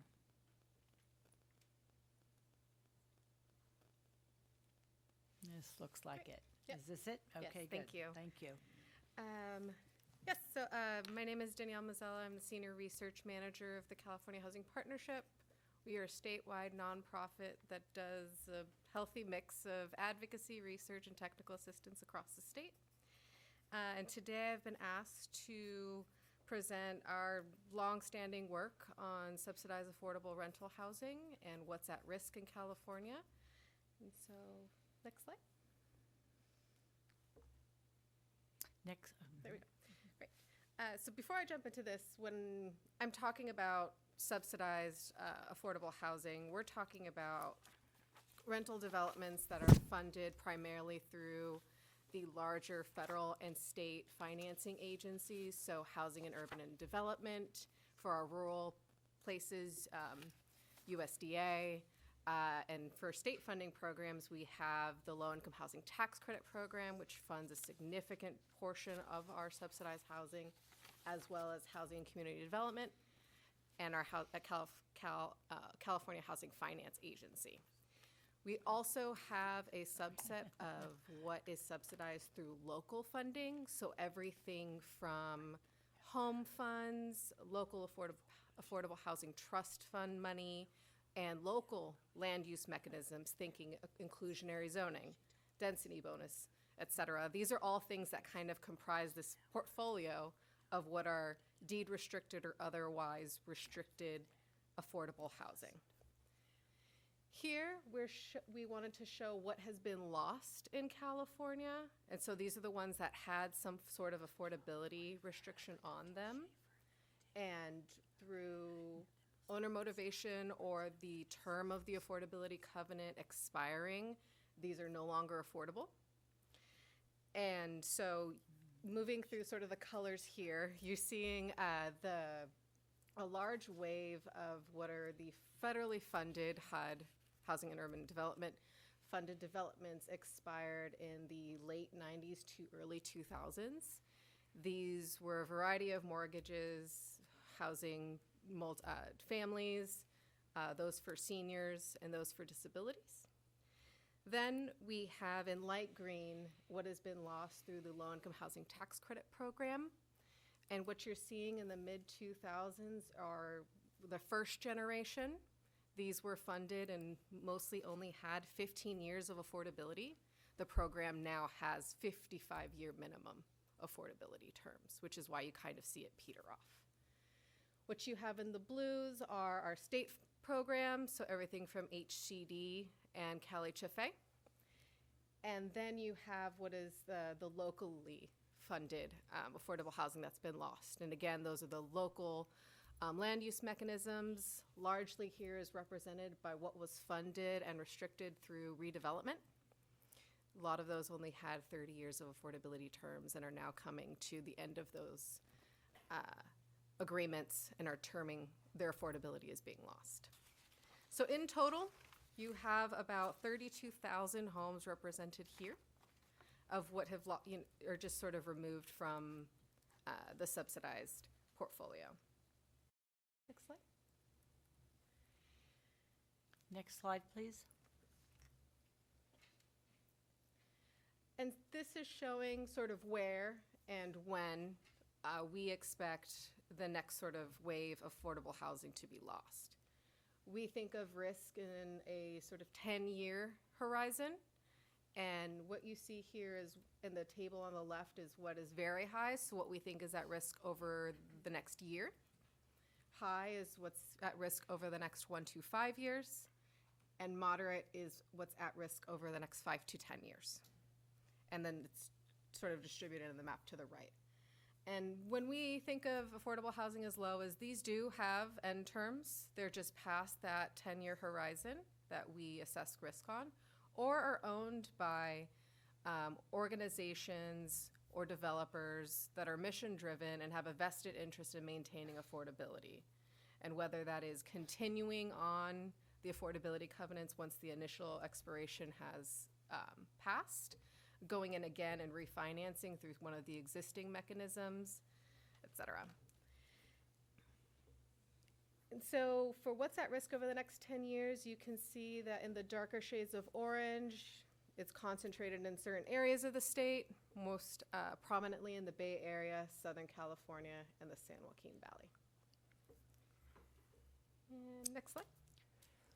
Next slide, please.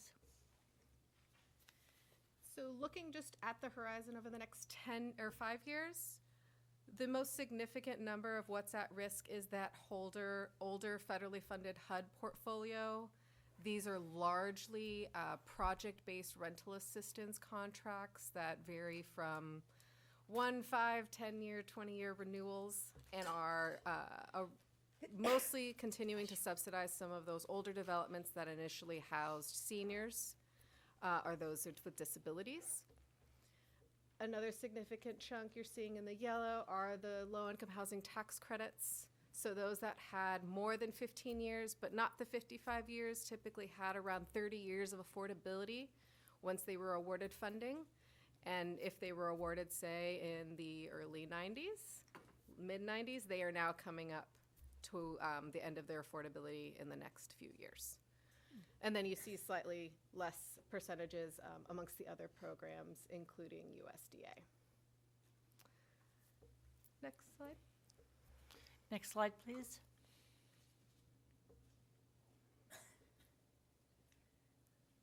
Going back to the 10-year horizon, here's a breakdown sort of by the funding programs themselves. Again, we see a large percentage of these being the HUD, project-based rental assistance contracts and loans, as well as those with expiring regulatory agreements through the low-income housing tax credit program.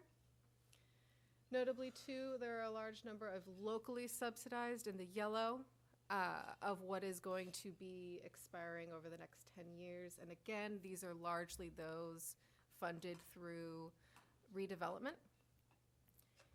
And, you know, without significant investment, these will lose their affordability as well. And I think that's it. If there's any questions? I have a couple. I guess, let me, first of all, thank you for this eye-opening report. And I'm sure in our policy makers are aware of some of the, as I look at some of these expiration rates as you're sharing with us for affordable housing agreements and contracts in limbo that are out there. It looks like to me that as soon as the new affordable housing units become available, there is a batch of affordable housing units in jeopardy of being converted back into market rate rental units. It is frustrating to see, you know, that process taking place, and I was just wondering, what are some of the efforts that are out there to try to keep these as affordable for a longer period of time? So focusing, let's just use HUD as the example, since they're the ones that make up most of what's expiring over the next 10. Since these are largely rental assistance contracts, a lot of owners are provided with the incentive of what it's called markup to market. So they'll get more value if they renew the contract for, say, another 20 years.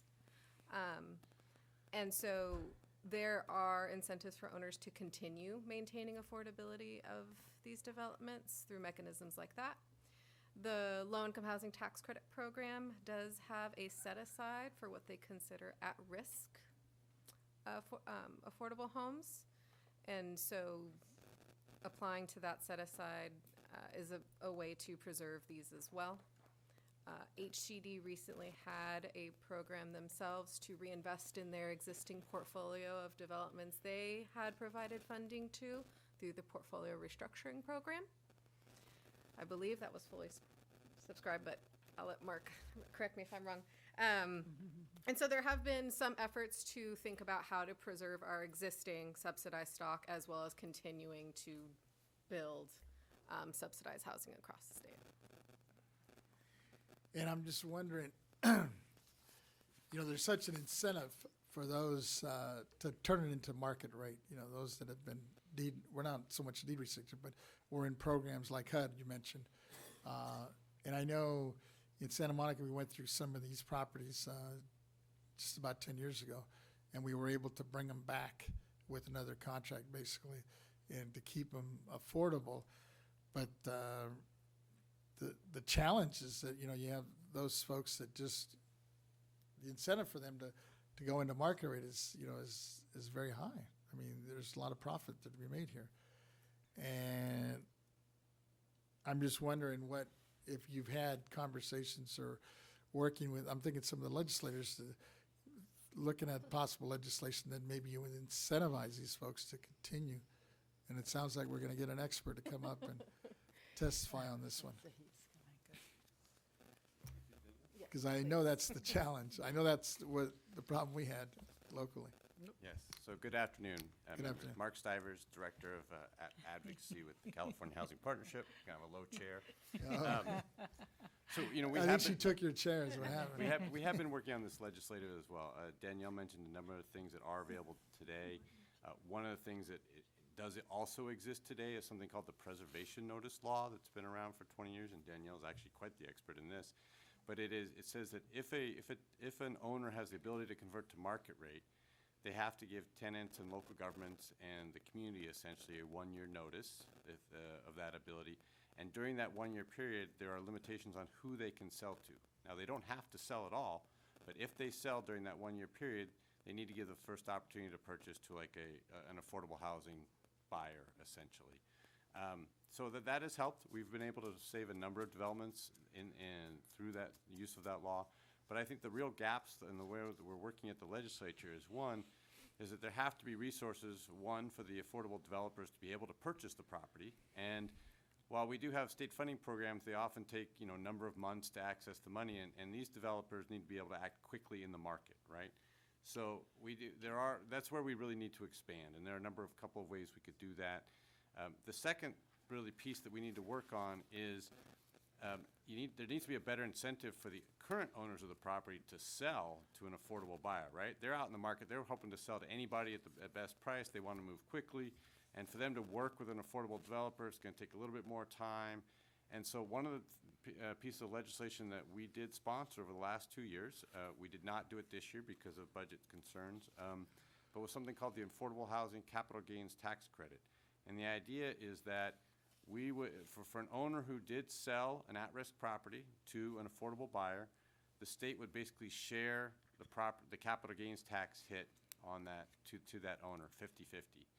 Up to a limit. It's not unlimited, and it would be both the state and the federal tax liability. So while obviously we at the state only, collect the state taxes, this program would actually help offset the owner's federal tax liability as well. The bill has support, but it requires kind of an allocation through the budget. Even as a tax credit, it requires an allocation through the budget to be implemented, and that has been a challenge, obviously, in this environment. So those are some of the things that we're working on. But making sure that preservation notice law is strong and enforced through the Department of Housing. 2, making sure that there are resources for affordable buyers to compete in the marketplace. And 3, making sure there are incentives for the owners to work with our buyers. No, those are key. And, the more I hear from you, and we've had other folks come before us over this last couple of years, and I know I attempted to do a hearing on this during COVID, and I think it's so evident we need to move on this thing, and so I'm hoping to have this, maybe this as early as this summer or early fall, and I'd love to have you to come back, because I think we need to just get all these folks that are in this space to share their thoughts and ideas and see if we can come up with some real creative ways to not only, like you said, allow these nonprofits that are out there that could potentially buy these properties and keep them affordable, but then also to create some incentives, maybe through legislation, that would encourage these folks so they don't jump into the market rate. Then it just kind of eliminates the whole issue. We just heard the speaker before you talking about, only 20% of the folks out there can afford to buy a home.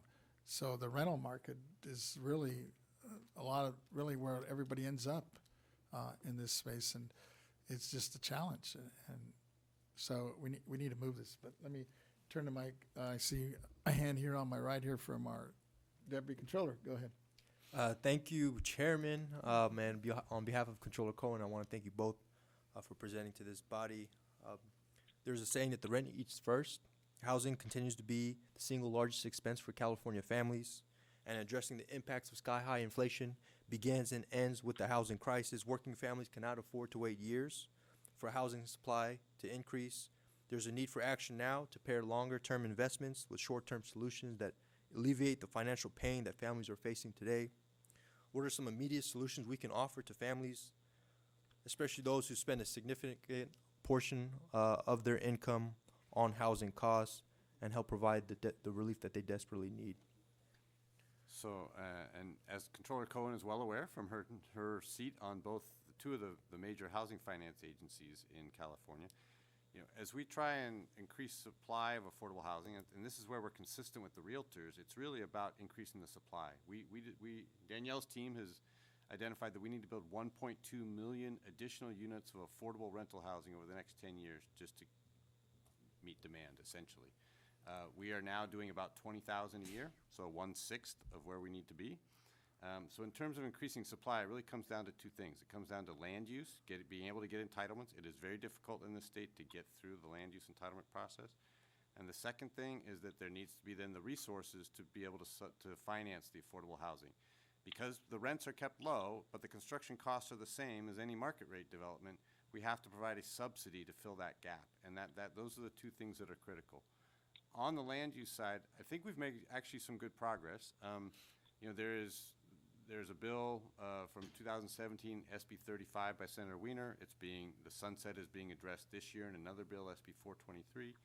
And that allows affordable housing and mixed income housing that has a combination of affordable and market rate to be developed by right on where it's consistent with the zoning. And that is, by right means that the local government has no discretion to turn it down. If you meet the criteria, you are approved. It also, because things are by right, there's no discretion, CEQA is not triggered, so you cannot be sued on the back end. So that law has been very important, and I think it's, off the top of my head, I think it's 12,000 units of affordable housing have been entitled through that process, which is very significant. In July this year, another bill takes effect. It was AB 2011 of last year by Assemblywoman Wicks, and it says that now you can build 100% affordable housing on essentially, by right, as we just discussed, on just about any commercial site in the state. You can also do mixed income housing on commercial sites on major corridors, think four lanes of traffic or more.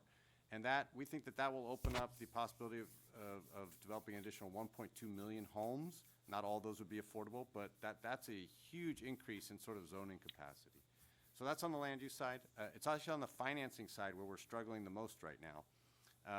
We have been oversubscribed for federal low-income housing tax credits now for some time, and we are working at the federal level to try and increase those caps. The biggest issue we're facing at the state is that all the state's affordable housing finance programs essentially are have been funded through general obligation bonds. The last one was in 2018, Proposition 1. The Department of Housing has awarded all that money. That's great. That's what we want them to do. But now we're down to nothing. And the 20,000 units that we've been developing the last couple of years, it looks like it will drop in the next couple of years just because of that financing gap. We're making progress on the land use side, and we're going backwards on the finance side. Assemblywoman Wicks does have a housing bond bill in the hopper, AB 1657. It's a $10 billion bond. It would be on the 2024 ballot. I think those of you who served in the legislature know that the bonds, there's obviously a lot of bonds every year, and it's a prioritization process. We'll see how that shakes out. And you know, the budget has provided significant funding over the last couple of years, not a huge amount, but significant funding for affordable housing programs. And of course, as we go into a deficit, it's declining as well. So again, we're making good progress on the land use side.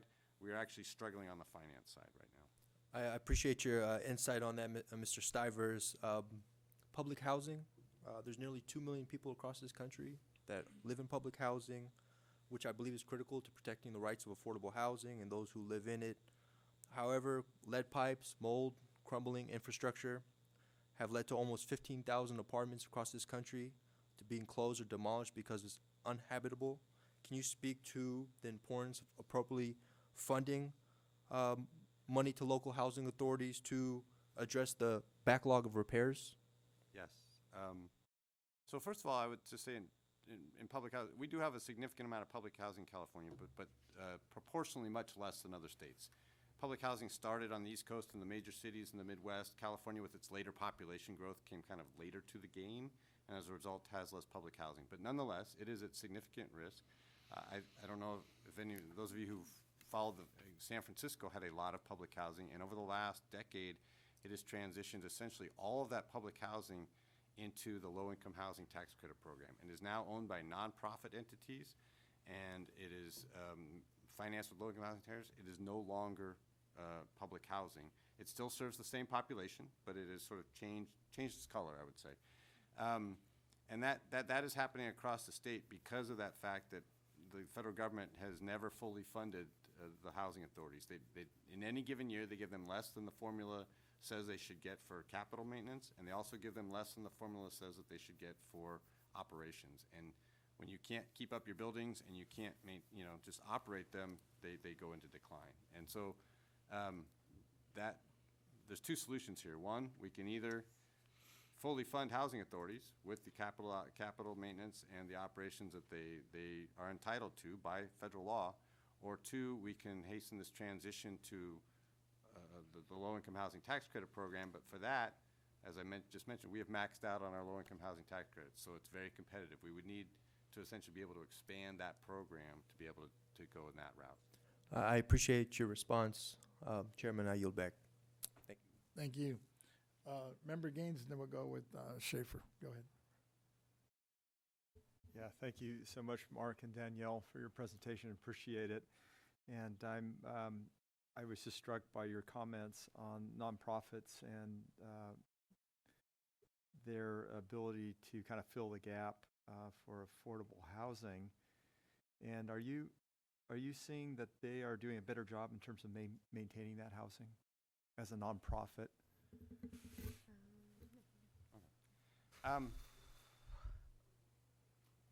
So with respect to public housing authorities, I don't think there's anything inherently wrong with the public housing model. I think it's the fact that we've underfinanced it for time. I think any actor, being a local government or a nonprofit housing developer or a for-profit housing developer, that got 70 cents on the dollar of what they needed to operate the property would likely fail over time. Okay. And so I think it's less about sort of who the actor is and then how we've done it. I do think that the low-income housing tax credit program has been a pretty successful model. It does use nonprofit developers. It has some for-profit developers. And that model has succeeded in part because we fully finance the developments up front, and we set them up in a way where they don't need an annual subsidy every single year. Okay. Maybe at some point, 15, 20 years down the road, they may need to come in to do a major rehabilitation, but we set them up for success. And public housing, we unfortunately just set up for failure. So it has more to do with how they're set up structurally from day one. Correct. Okay. All right. Great. Thank you. And then, Danielle, you had mentioned that I was watching your slide that there were 500,000 low-risk units. And can you expand on that in terms of what is low risk? Sure. And then what is the risk? What's the challenge? Yes. So in that bucket, we have everything, all the subsidized rental developments that have more than 10 years of affordability left. So whether that's the deed restriction covenant, the rental assistance contract, so those are the ones with more than 10 years. And then we also, within that bucket, include developments that are owned by these stable, mission-driven nonprofit developers that have not only the mission to maintain affordability, but also the, experience and resources to continue to operate that development. So they are well-versed in the tax credit program. I can go back in, like Mark was saying, where, somebody who went in once, maybe a smaller developer or single asset owner or mom and pop, whatever, they might not have the experience or the expertise to enter into that competitive financing program and then win a secondary award to do the significant rehab needed. Okay. And so that, that pot is sort of, there's a lot of subsidized affordable housing out there. We want to kind of set priorities or, give a figure that seems manageable and really what we would like the, local jurisdictions and policymakers to focus on preserving. Okay, great. Thank you. And then you also showed a map of California. It looked like it was broken down by county. And it looked like the more chronic areas were in dark red. Yes. But it looked like one of those was Sacramento County, and then there was, I don't know if it was LA County too. But can you expand on that in terms of what are the risks in those dark red counties? Yes, LA is unfortunately just has a very large proportion of the affordable housing stock in general, so they're just going to have more of at risk. And that's very real. That's a lot of what I was talking about earlier. The redevelopment funded, the locally funded affordable developments are losing their affordability because they only had 30 years, and a lot of those were funded in the 90s. In Sacramento, it's sort of a combination of things. It's the expiring project-based rental assistance contracts. It's the what we call the second-generation low-income housing tax credit programs, and that's kind of across the state. Is you're just seeing huge investments in affordable housing that were made in the 90s and early 2000s just had that 30 years and are now just coming up and without kind of the experience I was talking about going back in for more tax credits or the availability of any sort of funding, those may very well lose affordability. And what is the time horizon on those?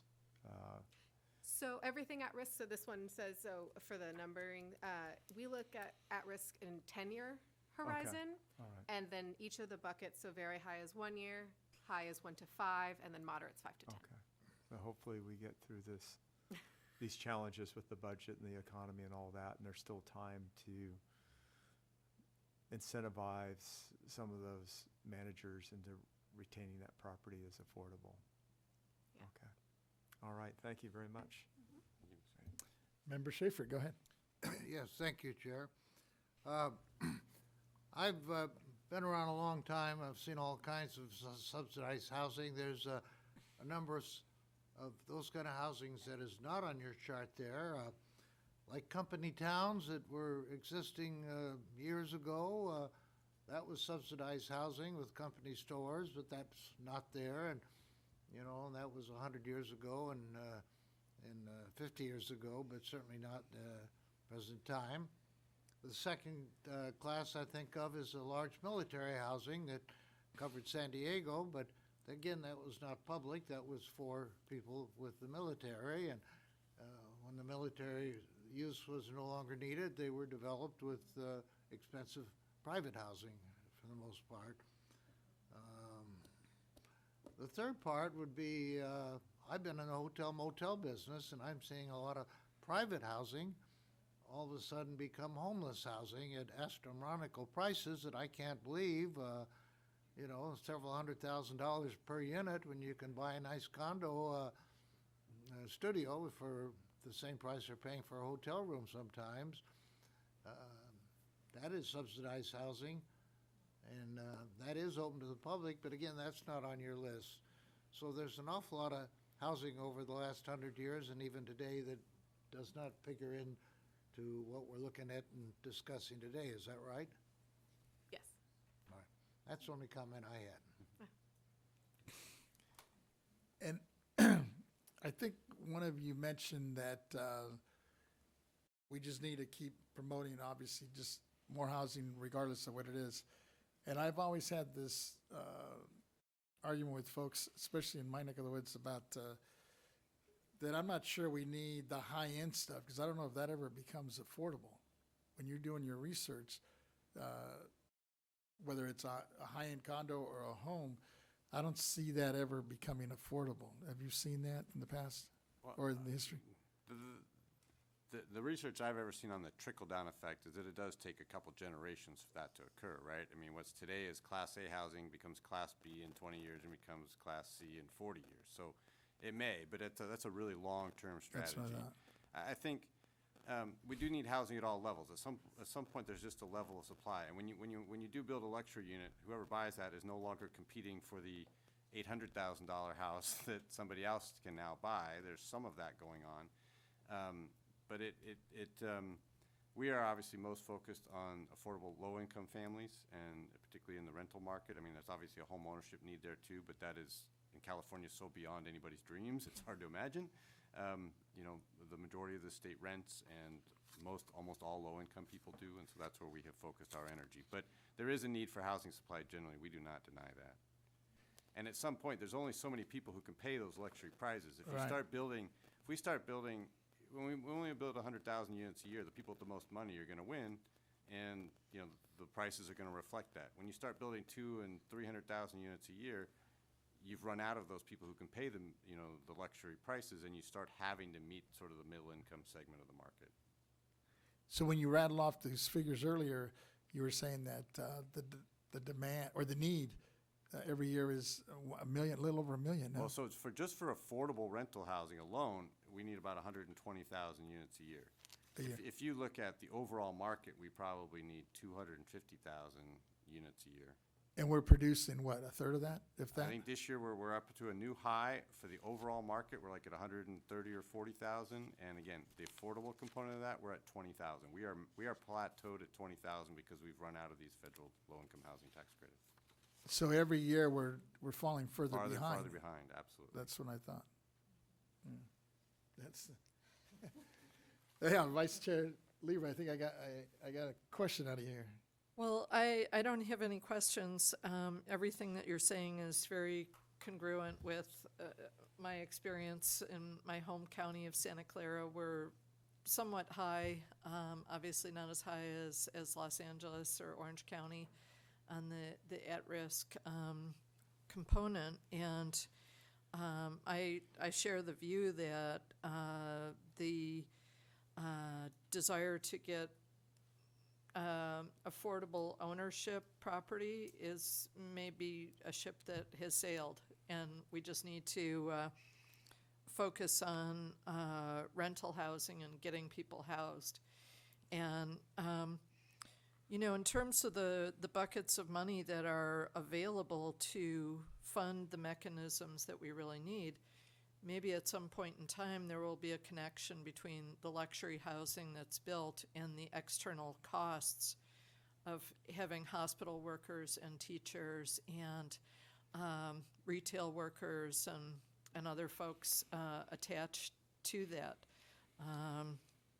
Because there's definitely a cost. And in my home area in Silicon Valley, you know, we're seeing a lot of speculative investment and purchasing, both of residential and of commercial. And it just feels like an endless race to try to catch up to that train, let alone, you know, be able to get into the driver's seat of it. So I will be checking out the roadmap Home 2030 and promoting that to my constituents to take a look at, because I think we each have constituents who are very data hungry and solution hungry, and looking for just the type of research that you're presenting to us. So thank you for being here. Our pleasure. Yep, thank you. Yeah, oh, what, my deputy controller, go ahead. Thank you, Chairman. I just wanted to kind of ditto off your point about the luxury homes. In the United States, we have more square footage of housing than any other developed country in the world. And at the same time, we have more homelessness than any other advanced country in the world. As a government, we can help finance and subsidize housing and be there for the ribbon cutting and maybe help out a few hundred people. But in a capitalist society, we have to find that line of helping spur housing at a much faster pace, like you mentioned, Mr. Stivers. This is just something to think about, and I know this board is working all hands on deck to figure it out. Thank you. Once again, thank you both for coming out and sharing your ideas and your presentation. And like I said, I'm hoping that we could do a full-blown hearing on this with several folks that are probably in the same situation that you are in terms of providing the expertise and seeing if we can't start making a dent. Because like you mentioned in your presentation, we're falling behind every year. We're not even coming close to even making even par, right? Yeah, and it just seems to be getting worse every year. We're always happy to come before the committee, and we're happy to work with you as we all develop legislation for next year. Appreciate it. Thank you. Thank you. Ms. Cicchetti, who do Hi. we have next? The next item on the agenda is Board Member Matters and Initiatives, Item 11, Board Meeting Location Request. Proposal to schedule one or more regular meetings of the board in the 3rd and or 4th District in order to facilitate access for Southern California constituents. This item is being presented by Mr. Schaefer. Thank you. Chair and my colleagues, we have a rich history going back 140 some odd years or so, and the board has met outside of Sacramento a number of times in official meetings. That's set forth in my letter. We've had unofficial meetings, I guess what you call them, when we met in San Jose and we met in San Diego at the airport. I think it's good that that government get out of Sacramento or out of San Francisco now and then when they're customary up there. I see that in the Supreme Court. I've had cases before the Supreme Court of California, and they will usually schedule it for Los Angeles, although the headquarters is here in Sacramento. The Ninth Circuit of the federal court is headquartered in San Francisco, but when I get involved in a case there, they have it in Pasadena. but we are always up in Sacramento. And I would like, since the legislature has decided that there's only a need to be up here 3 times a year, that doesn't mean we should be out of Sacramento 9 times a year. That means that we should look favorably upon an occasional meeting outside of Sacramento. And I would tend that, expect that to be a meeting or 2 meetings as a minimum annually to be in either LA area, Orange County area, or San Diego area. All 3 of these areas have very nice meeting rooms. We don't need anything fancy. It can be a meeting room that will hold 10 or 20 people, because really that's about all we draw. I think it's important that we get the attention of media in those parts so they know the Board of Equalization exists, and maybe we can give them a press release that shows just what we're doing and that we are meeting in Orange County or San Diego County. You may have students at the university that might like to come down who are studying government and see what the Board of Equalization is like, where they couldn't really ever get up to Sacramento without making it a very expensive field trip. There's a lot of reasons that we should be popping once or twice a year into Southern California. I'd like to have something in writing that shows that we have documented how easily it can be done or how difficult it can be done. It doesn't really help me very much to have the wisdom just given over the microphone, because I'm not writing my own little paper on it, and I don't really have the access that staff does to find out what the costs are. We've had less of a need to go around the state since 2017 because we're not hearing the routine appeals of tax matters that we heard prior to 2018, when people that have property disputes in Southern California would really like to be able to drive to the meeting and not have to fly to it. But that was prior to 2018. But that doesn't mean we don't have a really good reason to have 1 or 2 meetings a year outside of Sacramento. I would expect the District 3 member to be in tandem with me in discussing that, because he has a huge market that he's responsible for, and if the people in Los Angeles knew that they could drive over to a meeting or take public transportation to a meeting, there are a number of students, taxpayers, people who would like to see what we're doing. And I'm just disappointed that we are so much of a company town up here. I am asking that what I've asked for in my letter, that we follow through on it. The memorandum is to all of you, but I'm asking that we, on my proposal there, that we do what I ask, and I would ask a motion from somebody to adopt my proposal. Let me open it up to the members and see what people's feelings or reactions are to this, and I guess I'll start on my right here with my vice chair and then go down the line here. Vice Chair Lieber, what's your thoughts? Okay, I was hoping you would start with someone else. Oh, okay.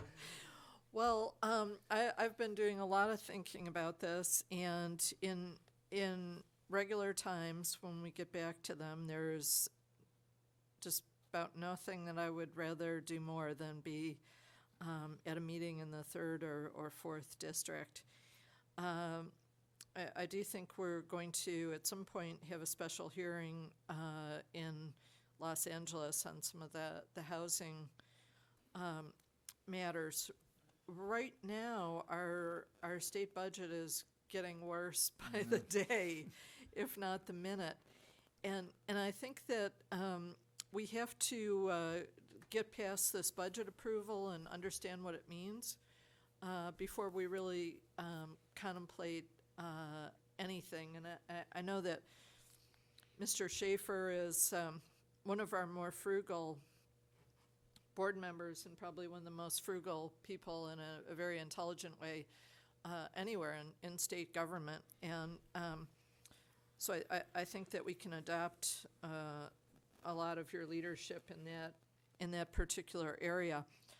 But I'm really reticent to commit to the definite spending of any additional monies until we get past this budget adoption and really see what it means.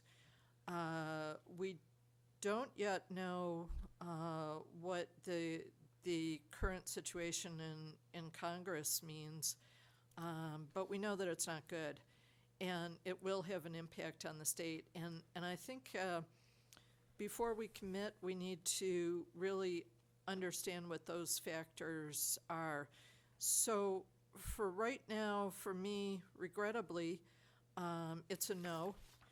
But I think that it's something that we should continue to think about, because as much as individuals can tune in on YouTube and et cetera, it's a different matter to be there in person. And I hope that we get back to the time when we feel a little bit freer spending the funds that we have wisely. But right now I feel like we have to be on a financial diet, and having taxpayer funds for me doesn't mean that we can spend them, because whatever we can save during these times will ultimately go to the good to improve our situation. Thank you. Deputy Controller, I believe you're next. Thank you, Chairman, and I also want to thank Member Schaefer for bringing this forward and for this discussion. The Controller, she's always been a supporter of getting out on the road and meeting constituents from across this great state. However, the virtual accessibility that's been prevalent here with the board since the pandemic, we've gotten more engagement than we've ever had before. Working with the Executive Director, our Chief of Communications, we've been able to reach out to taxpayers across the state, from San Diego and Los Angeles and up north as well. So at this time, the Controller will not be supporting this proposition, but I'll put it on myself to brief her when it's time to look at the 2024 calendar and have further discussions at that time. Thank you, Chairman. I yield back. Thank you. Member Gaines, go ahead. Yeah, thank you. I want to thank Member Schaefer for bringing this forward. I think, I can understand why you'd like meetings in your district, and I think it makes complete sense. I think we are struggling with our budget right now, so I do have concerns about the costs of having a regular hearing, because it's not just the 5 of us, it's the staffing that would be required and overnight accommodations and things of that nature. And so I like the concept. I think we ought to proceed forward with it, but not just now. And I think what you could do in the interim, my recommendation would be to have an informational hearing or several of those on particular issues that you find of importance within your district. And you could have the help of your staff, and you could find a nice public setting in order to do that. And it wouldn't require the large budgetary allocation that having a meeting would require. So, yeah, thank you. It sounds like there's a consensus that there's definitely an interest here and an appetite for it, but given our financial situation here, and you're right, I was just on a call last week with the governor, and he originally told us the deficit was going to be like 28 billion, and now he says it's creeping up over 32 billion and growing. So it's probably not the best time to put another deficit onto the state on top of, even though this is very small, but I think it just sends the wrong message, right? During these financial hardships we're going to be going through, I think, this next year. But Member Schaefer, if you're comfortable with it, why don't we kind of table it and bring it back after, the new year? Well, I guess the new year starts already July 1, and let's take a look at how we sit financially, and then maybe kind of project out when potentially we could move forward on something like this. I mean, I'm eager to get going on this hearing, and I'm hoping I can do it before this end of the year, and that would cover at least Southern California somewhat. But I'm also being sensitive and trying to be as frugal as possible when we do decide to do that it's very minimal in terms of additional costs. Well, I respect the wisdom of each of you, but I would like to make a small change in my proposal. And instead of proposing that we hold at least one regular board meeting per year, I'd like to propose that the executive director prepare a brief memorandum on the costs associated with it, so we could have a little more intelligence. She has at her disposal lots of good information, and she talks to us about it, but I'd like to have a little memo that I could always refer to. I think spending $1,000 or so more here and there is immaterial, because I think we're dealing with a budget in the tens of millions of dollars with our board. And you don't have to have overnight. I caught a plane this morning at 7 o'clock, and I'm going to catch a plane out of here at 5 o'clock today or 6 o'clock. So I go and come without a hotel. For the last 4 years, I've been here 2 or 3 days and engaging a hotel. But for the last few meetings, we've been able to sensibly do all of our business in one day, and there is no hotel for really any of us. Now, perhaps Chair does, because maybe you have other things you can do on behalf of the BOE while you're in town, and that takes a second day. And when we meet with the assessors at the coming up meeting, which we just invited them to, that'll be a second day meeting. But you can easily pop in and out of Orange County or San Diego County for the day. Come down for our 10 o'clock meeting, and we finish at 3, 4, 5, and there is no hotel involved.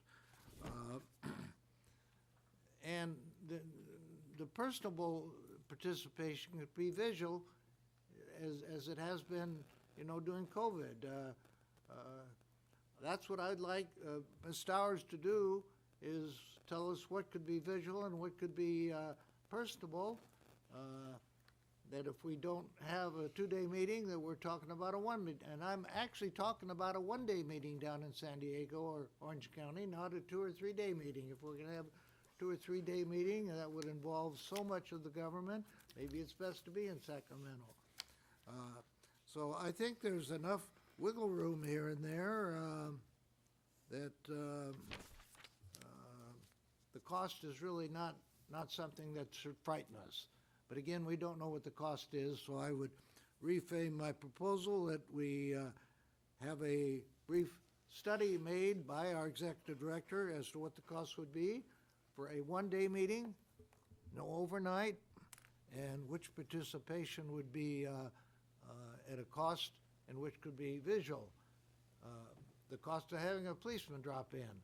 Well, we have one drop in right here. We could just ask CHP to have somebody drop in San Diego or Orange County for the 6 hours that we're in meeting. So there's a lot of things that might look like a cost, but really aren't a cost when you get down to the nitty-gritty. And once I get a little memorandum about that, I can talk to the Chamber or the Convention Bureau or somebody that would like to participate and raise a couple $1,000s to maybe defer some of our cost. And I'm looking forward to be able to host you all to the zoo or SeaWorld. I mean, I'm not going to put you on an airplane and bring you down to San Diego, unless it's, and Tony can drive.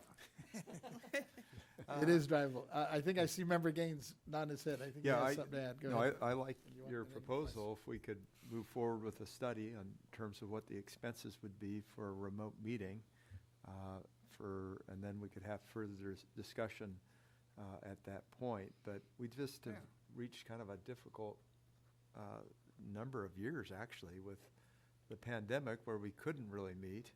And then coming out of the pandemic, it wasn't much longer before we had this deficit in our budget. So And each of you have been down to San Diego. You're too new for it for me to see you, but I have hosted Malia several times, Tony several times.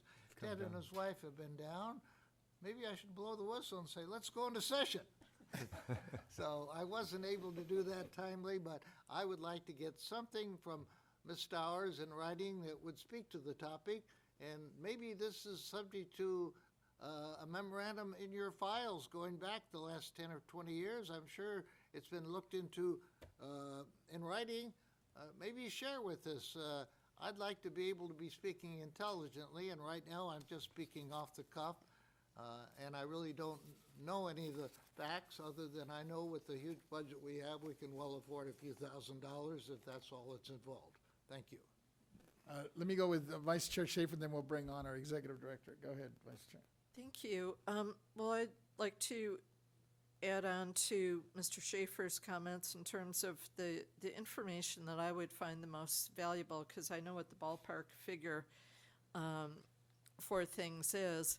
But if we have a special hearing where we're not going through a regular agenda and we're instead addressing a narrowly focused topic, but it is an official meeting of the board, how do we navigate that under Bagley-Keene? So say on the topic of affordable housing, we are wishing to meet in Southern California. And so it could be a noticed meeting of the board, but it would be narrowly focused, and we wouldn't be going through a normal agenda. How does that work? Let me hear from our Executive Director. Okay, now, good afternoon, Yvette Stowers, Executive Director. I understand Mr. Schaefer's desire to have a meeting or two in Southern California. The goal for you to be closer to your constituents. I get that.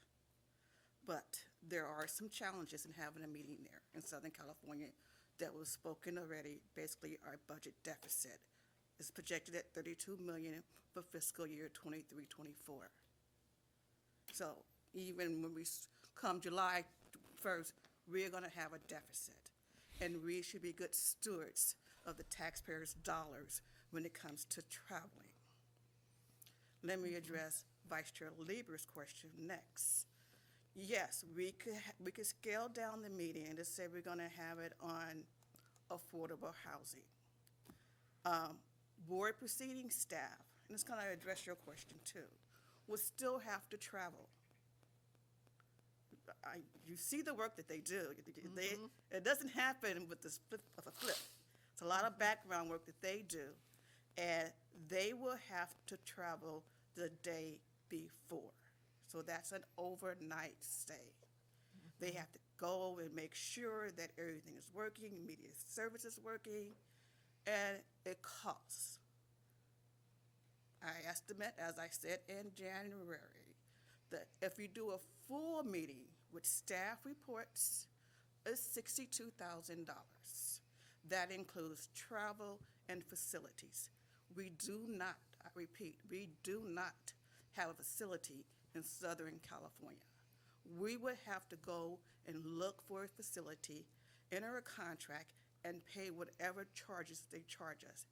Even if we partner with a local official and they say, you can use our city hall. It's still considered a contract, and lesson has taught us that there are still fees, because now we're going to have to pay for their security, the check people in and out. We're going to have to pay for their media plus our media. We have media in the back room right now, free of charge. Thank you, CDTFA. But if we're going to take this on the road, we need to hire media people, and they will do all the streaming. Back to your question on how you navigate Bagley-Keene. You follow the rules. It's an open meeting. We have to have it streaming. It has to be made available for the public. You're going to have all 5 board members there. You have to notice it. No ifs, ands, or buts about it. Again, I Question did go through a detail from of the the chair. costs, and I will gladly, if the board so direct me, I will prepare a memo showing you the cost, and I will break it down. You asked about CHP. We pay for that service. It's not free. CHP is not just dropping in, saying, hi, how you doing? They charge us, and they charge us in 8-hour blocks, which is another reason why we always want to end by 5 o'clock. And I don't mean to make light of it. I encourage all of you guys, like you're currently doing, you could have a informational hearing or a town hall in your district. Partner with your local assessors and other elected officials and have a topic that's property tax related, and you can be with your constituents. You could even partner with another member, just one, and do the same thing. You currently a budget for that, to do a town hall. You have staff that can help you, that should help you do a town hall. Member Gaines, I think you had something. She Vice answered my Chair. question. I was just going to Oh, ask you're gonna- about what are the elements of just a constituent hearing, a town hall or Just a hearing? town hall. We've done them in the past before the restructure. We didn't do them in 2019. We did informational hearings. We were just trying to figure out how we was navigating this new world. And they were very successful. It involved all 5 board members. Now Controller Cohen, she really took the leadership on that. She secured the facilities. We had to write a contract still, but she made contacts in those different cities to get a place. I think now we have advanced beyond informational hearings. Our board work group format, in my opinion, is best. So if we wanted to have a work group outside of Sacramento, I would say not this 23-24 fiscal year, but if we want to have one, I would say follow our format for the board work group. We got it down. We've lived through it now for at least 6 groups. So let's capitalize on that and not try to do something different. Vice Chair Schaefer, then we'll go back. First let me go with my Vice Chair Lieber, then we'll go to. Thank you. Thank Ms. you. Schaefer.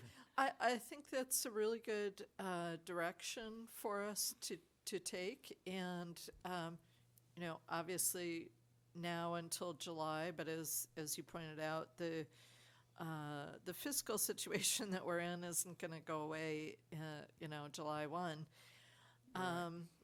But having those town hall type structures, it's very good direction that 2 of us can participate in one of those and get our local assessors and our local elected officials. I found that when I was in the assembly that it was particularly successful if you hold it at a community college and have some of the government instructors give an extra credit for students to attend, and you get a lot of interest and even media interest at that point. And right now, that's what it's about for me. The specific cost, $62,000. If it were $30,000, it sets off alarm bells in me, and it's just a very different time that we're in right now, and I think we need to just coast through this using the least amount of resources. Even if it were $10,000, it would be difficult for me to get there. So I'm not in that ballpark, but I am interested in how to make a town hall work in this context, and I think that there's a lot of interest that's out there in the community, and there are just a wealth of issues that touch on resources for Californians, and people are very, very, very interested right now in taxation. And I think there's a lot for us to go on there. Thank you. Member Schaefer, go ahead. I would like, I wrote a nice memorandum here to the members, and I'd like the board to just ask Ms. Stowers to respond to this memorandum to Mr. Schaefer and the board with what good information she's given us today. I would just like to know the dollars that she's thrown out at us. I'd like to be able to refer to it. She could put a day's worth of discussion into 2 well-written, edited pages, and that would be, if somebody brings this matter up and next year, we could pull this out and say, well, we got some intelligent information here from Ms. Stowers. I would like to have that written evidence or discussion today. I have talked to the clerk in Orange County, and while they do charge $3,500 for their big main huge room that was just built and opened 6 months ago, they do have other smaller rooms and centers where they hold meetings all the time that they would allow us to have as a governmental agency. So I don't think we're looking at any cost. I don't know if we paid to use the airport briefly when we were in San Diego, but I know they gave us free parking at the airport office, which is really away from the airport a couple blocks, so it doesn't interfere with the public use of the airport in any way. So I think we could get a free rent place with free parking, and the policeman that we hire here, we're going to hire the same one in San Diego. We won't hire him for that day. So there's really just sort of a zero additional cost. I think we could do a low-cost hearing down there, and the only cost might be with our good meeting staff here, you know. I just think that it's a shame if we let this topic come and go without somebody writing back and say, Member Schaefer, this is what it's all about, and if the board wants to further order meeting, we'll do that later. If not, we won't do that, but at least we'll have some document that we're here today. Chairman Vasquez? Yes, go ahead. If I can just add on, Vice Chair Lieber wasn't here, but the rest of you may remember that I was also acting board proceedings chief when we did our informational hearings. So Member Schaefer, I believe Ms. Stowers mentioned it, but the challenge was, for example, you brought up San Diego, the airport. They provided us the room and the parking free of charge. But the problem is, remember all the airport staff that were there that helped check us in, and we had to get like bad passes or IDs? They charged us for their entire time. Plus, they had a number of staff that, as long as we were in their facility, had to be responsible, and we were charged for their time as well. So what may have appeared to be free, what we found out was a lot of times there's these add-on charges we found later. The other thing that really surprised us in San Diego was, as you may remember, we televised that like we do all our meetings on the internet. We tried to arrange things so that our media services staff here was remotely assisting and working on the day of, but their system could not be accessed for security reasons by our media services staff, so they had to charge us for their staff to operate their system and connect with our system, and by the way, monitor the entire meeting to make sure there wasn't any incursions into their security, airport security, right? It was an airport system. And that actually repeated when we did the meeting at Santa Clara. Again, we were charged for their staff time as well. So honestly, the facilities is the least of the cost most of the time. As you are correct, that a lot of times there are plenty of governmental entities who are willing to share their facilities with other governmental entities, but because of the needs of the Board of Equalization, trying to be transparent and televising our meetings, that's where the costs add up. So. Well, it's still it cost about $2,000 to take me and my very able staff of 2 and bring us up here for an overnight meeting with 3 hotel rooms, 3 airplane tickets, 3 driving us around town, 3 meals that we have to have the government pay for. if we meet in San Diego, that's all gonna be free. Well, except we have to pay for the media services staff of the San Diego facility that's donated to us, Sure. assuming that, so. Well, I But- think Dingley's we're a $35 million agency. We have $5,000 wiggle room here and there, okay? I'll Why don't we do this? Chairman is- Vasquez, in the spirit of time and efficiency, I will go ahead. I'm volunteering to, I don't need a motion. I'm volunteering to do a memo detailing the cost to have a meeting outside of Sacramento. The memo will look very similar to the January transcript that I detailed the cost. So thank I you. will do that. Transcript you. that I sent to your staff. That I will works. do that. Just move on. All right, we'll do that then. And like you said, I think everybody seems to be, there's an interest here, but obviously people are trying to be very cognizant of the Conscious of deficit, costs. so we'll, But there are workarounds. There are solutions. Yes. The town halls yes. are very good. Ms. Lieber, sounds like you have experience doing town halls. I have experience doing town halls. I have a communication director who has experience. If you guys, he won't run your town hall for you, but if you need a template, I will ask him to design you a template, and then you can just push the button. Thank you. Chair, if we have 2 or 3 informational hearings during the year, maybe we can reconstitute the rules and we do 9 or 10 regular meetings instead of 12, huh? Well, the statute requires us to I think we have to meet monthly, monthly yeah. meetings by statute. Yeah. So that's, We have, right now, we're meeting in Sacramento. We used to meet in Southern California, and that was because we had taxpayers coming before this body. Yes. right. And we were accommodating them, being very friendly, instead of requiring them to come to Sacramento. We had a facility where they met us. We don't have appeals like that anymore. We have appeals, yes, but they're major corporations and they have no problem flying to Sacramento. We need to serve the public, and I think we're doing a good job of it. That's what my argument is in line with that. Thank you. All right, so we'll move on. So we'll expect a memo down and then we'll see when we discuss it at a future date. With that, Ms. Cicchetti, what's our next item? The next item is we need to take a break for staff. Oh, okay, yes. Okay, so we, 10 or 15.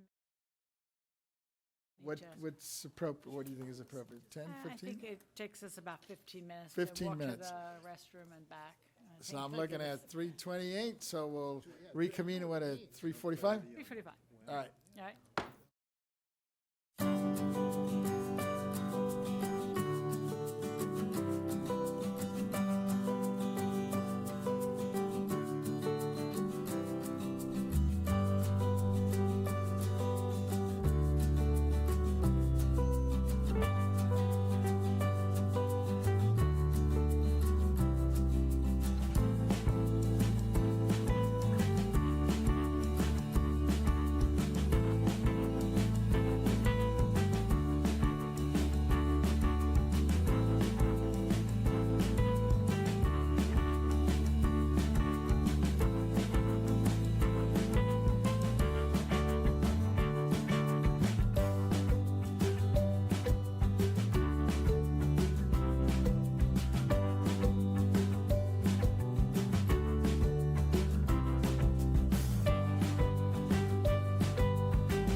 343.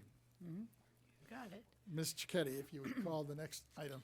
The next item on the agenda is Executive Director's Report, item 12. Report on the status of pending and upcoming organizational issues. This matter will be presented by Ms. Stowers. Welcome back. Good afternoon, Chairman Vasquez and members. I'm Yvette Stowers, your Executive Director. For today's report, I will be brief. Now, I'll try not to talk too fast. I'm going to provide an update on ACA 11, and then I'll provide you with some upcoming dates. As we all know, ACA 11 was introduced in March by Assemblymember Phil Ting, Jackie Irwin, and Cody Petrie Norris. The intent of the legislation is to eliminate the elected State Board of Equalization and redistribute the responsibilities of the agency to other existing agencies. On May 4th, ACA 11 was referred to the Revenue and Taxation Committee and to the Elections Committee. On May 8th, ACA was amended. The amendment made changes to the operative date from January 1st, 2026 to January 1st, 2027. ACA 11 remains in both committees, and as of today, a hearing has yet to be set. Members, I will continue to monitor this ACA 11 and keep your office informed. The next item that I would like to talk about is some important dates of note. First date, June 6th. On this date, I've been invited to attend the Tax Administrators Day Out by the Los Angeles chapter of Tax Executive Institute. This is basically an annual event where various tax administrators, the Franchise Tax Board, the CDTFA, and myself go and provide an overview on our various operations. It's excellent time to meet with a lot of tax directors who may be having issues as it relates to property tax. The next date is our upcoming Taxpayer Bill of Rights hearing, which is scheduled for August 29th here in the boardroom. This provides opportunity for taxpayers, county assessors, and other stakeholders to provide comment on items regarding our programs. Ms. Lisa Thompson will be heading that meeting. Other dates of note is August 7th. On August 7th, the Northern California Assessors Association will hold their regional conference in Placer County. And finally, on September 27th is the date of our annual meeting with assessors. That represents all of my items for item 12. Do you have any questions? I think we're good. All right. The next item on the agenda is item 13, extensions of time to complete local assessment role, presented by Ms. Stowers. Okay. Members, Revenue and Taxation Code 616 requires county assessors to annually complete their local assessment role by July 1st. Section 155 provides the board or the executive director with the ability to extend the deadline by 30 days or additional 40 days in the case of calamity. Section 155 also requires the executive director to inform the board of any such extension. This report informs you that Amador, El Dorado, Los Angeles, and Mariposa County assessors have requested and have been granted a 30-day extension to complete their 2023 local assessment role. Remember, that concludes my report. I'm available for any questions. Seeing no hands, continue. The next item on the agenda is item 14, operational priorities and quarterly budget report by Ms. Renati. Good afternoon, Chairman Vasquez and honorable members. I am Lisa Renati, Chief Deputy Director. Today I will give you a report on the agency's operational priorities and projects. As you're aware, the governor's proposed budget for fiscal year 2023-24 was released in January and allocated $33.4 million to the BOE and 193.6 positions for our tax programs. The majority of the BOE budget is for our employee costs, with a small remaining portion for our operation expenses. I'm happy to report in the governor's May revision, we have no changes to our budget and our allocation remains the same. Since our last meeting, we have filled 3 vacant positions. 2 were promotions of internal candidates and 1 is a transfer from another agency. And since the beginning of this year in January, we have filled a total of 22 positions, 9 promotions and 12 new employees. Currently, we have 67% of our remaining agency vacancies in active recruitment, and we continue to focus on this very important effort. Additionally, our team continues to perform multiple activities to develop our workforce and implement succession planning to ensure we have the continuity of knowledge that we'll need in the years to come. And members, this concludes my report. I'm happy to answer any questions you may have. Thank you. I think I speak for the board. Kudos Thank for you. your work. Thank you very much. Thank you. The next item on the agenda is item 15, Taxpayer Rights Advocate Office Report. Update on activities of the Taxpayer Rights Advocate Office. This matter is being presented by Ms. Thompson. Welcome. Good afternoon, Chair Vasquez and honorable board members. I'm Lisa Thompson, Chief of the Taxpayer Rights Advocate Office. I'm here to provide you with an update on the Taxpayer Rights Advocate Office to keep you informed. First, I'd like to share with you some statistics on the number of completed cases for the prior month and provide some insight on the type of those cases. This month attached to the PAN is a memorandum from our office to the Executive Director reporting the number of completed cases and resolved cases for last month by board member district, and which also distinguishes cases between the administrative versus valuation categories and by topic areas within those categories. In April 2023, we completed 17 cases. 5 were in Board Member Gaines's district, District 1. 5 in Board Member Lieber's district, District 2. 3 in Board Member Vasquez's district, District 3. And 4 were in Board Member Schaefer's district, District 4.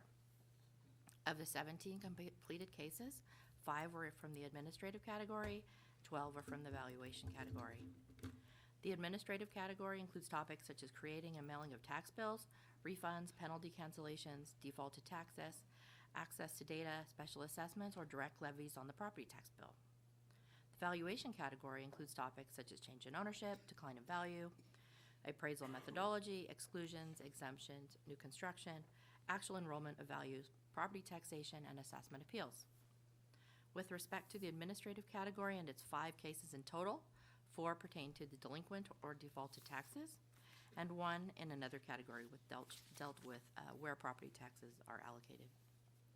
With respect to the valuation category and its 12 cases in total, 1 pertained to actual enrollment of values, 2 involved assessment appeals, 1 pertained to decline in values, 5 addressed exclusions from reassessment, 1 case involved exemptions, and 2 involved general property taxation.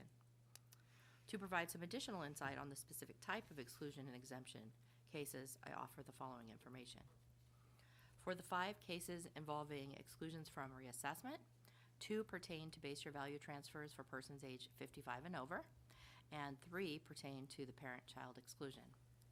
All of the base year value transfer exclusion cases occurred during the time of current law of Proposition 19, with the April 1st, 2021 effective date of Prop 19's base year value transfer provisions. And 2 of the 3 parent-child exclusion cases fell under the provisions of prior law, Proposition 58, since that transfer occurred before the February 16th, 2021 effective date for Proposition 19's intergenerational exclusions. Therefore, 3 of the 5 exclusion cases were under the purview of Proposition 19. At last month's board meeting, Chair Vasquez and Board Member Gaines indicated they would be interested in knowing the percentage of exclusion cases centering around Proposition 19. We can certainly provide a percentage in addition to the actual count if it's helpful and the pleasure of the board. For April 2023, as I indicated, 3 of the 5 exclusion cases pertained to Proposition 19. So that percentage would equate to 60% of those exclusion cases. As time goes by and we are further away from the effective date of Proposition 19, problems involving prior law will lessen. In the view of the TRA office, we're happy to help taxpayers with exclusion problems whether they are from the time of current law or happen to be prior to Proposition 19. For the one case involving exemptions, it pertained to the historical aircraft exemption. To provide some additional insight on the nature of the cases that our Taxpayer Rights Advocate Office works on to assist taxpayers, I would like to offer some additional information on a case we worked on and how we helped the taxpayer. An example of a case was a taxpayer who missed a deadline for filing an assessment appeal regarding the assessed value for his home. The taxpayer was seeking a reduction for his property's assessed value because he felt the assessment was higher than its market value due to it being in a poor condition. The taxpayer had initially contacted an assembly member's office, and the assembly office reached out to our office to see if we could help the taxpayer.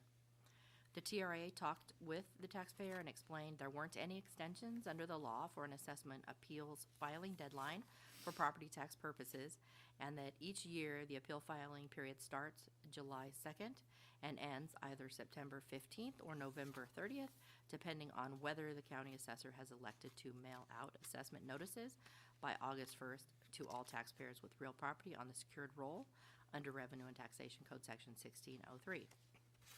We explained that although the county clerk of the board could not accept the appeal application because it was received after the deadline, our office could reach out to the assessor's office to ensure that they considered the condition of the house in the assessment, since the taxpayer indicated he was given an assessment reduction for a prior year due to the property's state of disrepair, and it was still in that condition. Our office spoke with the assessor's office and asked if they could examine the assessment to ensure the home's defects were taken into consideration for the 2022 assessment roll, and also to ensure that the upcoming value for the 2023 year took them into consideration, or takes them rather, since they haven't adopted that yet. The assessor's office reviewed the assessment and indicated the defects were inadvertently not taken into consideration when they reviewed the property's Proposition 8 market value for 2022, resulting in the assessment being restored to its Proposition 13 factored base year value. The neighborhood that the taxpayer's property is located in consists of properties with market values much higher than the taxpayer's due to its below average condition. Therefore, when the assessor's office conducted an analysis of market values in the area, it determined that the market value was higher than that factored base year value if it were not due to the property's state of disrepair. The assessor's office agreed to review the taxpayer's property, determine if a lower value was warranted for assessment purposes, and also examine the taxpayer's information on the substantial amount of repairs needed to the property. Our office then explained to the taxpayer that the defects in his property were not taken into consideration by the assessor's office when it performed its Proposition 8 review on that neighborhood, which resulted in the property's assessment being restored to its Proposition 13 factored base year value. We let the taxpayer know that the assessor's office would be reviewing that assessment as well as 2023, and if the assessor's office that the assessor's office would be preparing a roll correction for the 2022 value as soon as possible.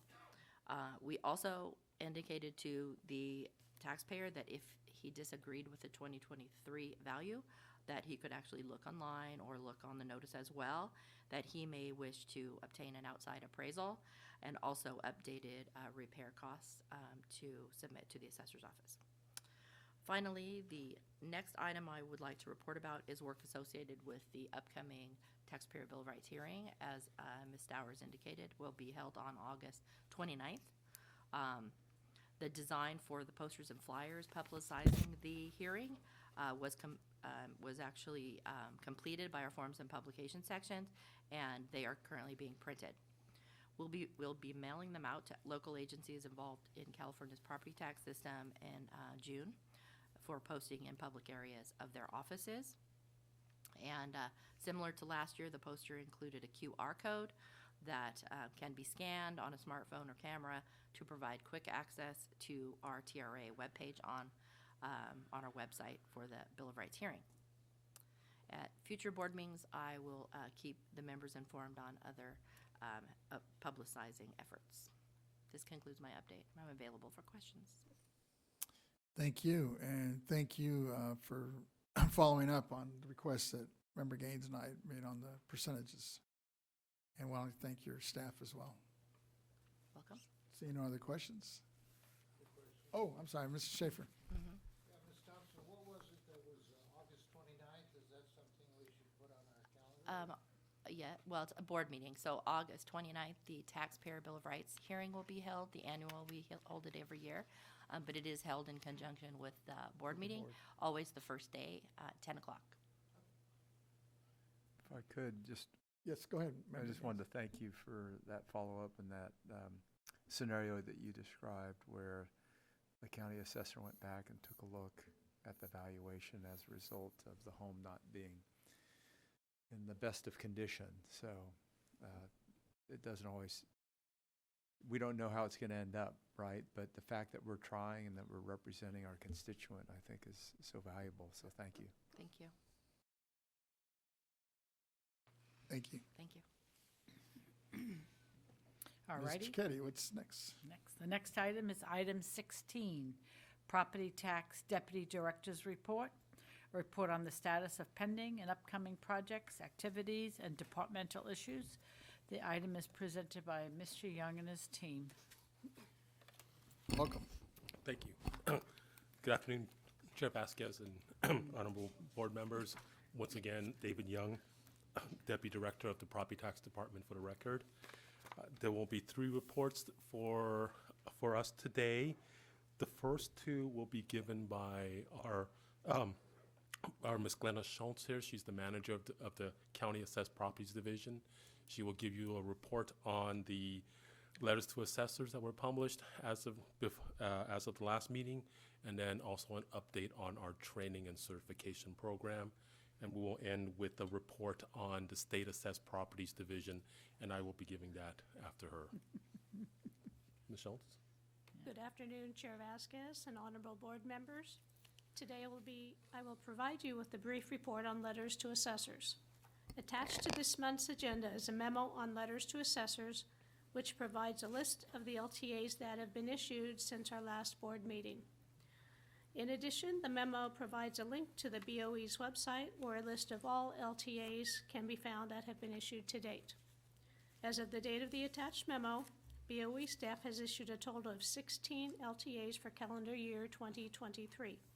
Since our last board meeting, 2 of those LTAs have been issued and are summarized as follows. An LTA that announces the increases in the disabled veterans exemption amounts for 2024, and an LTA to issue a report on budget, personnel, and appeals data for 2021-22 and roll data for 2022-23. This concludes my report on letters to assessors, and I'm available to answer any questions you may have. I think we're good. And are you going to get into the, I guess it's called the American Rescue Plan for COVID? Or, I guess my question, I understand, several of the assessors were supposed to be reimbursed through that process. And I was wondering if that covered their costs during COVID. We do not have any details regarding any of the reimbursements that counties received. Okay, thanks. Yeah. That's all. Go ahead. Ms. Schultz, can you? Okay. I will now provide a brief report on the BOE's appraisal training and certification program. For fiscal year 2022-23, we scheduled 32 classes, both in-person and virtual.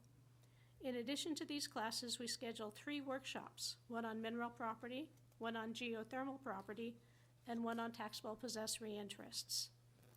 Since the last board meeting, we taught the last 2 classes and 1 workshop.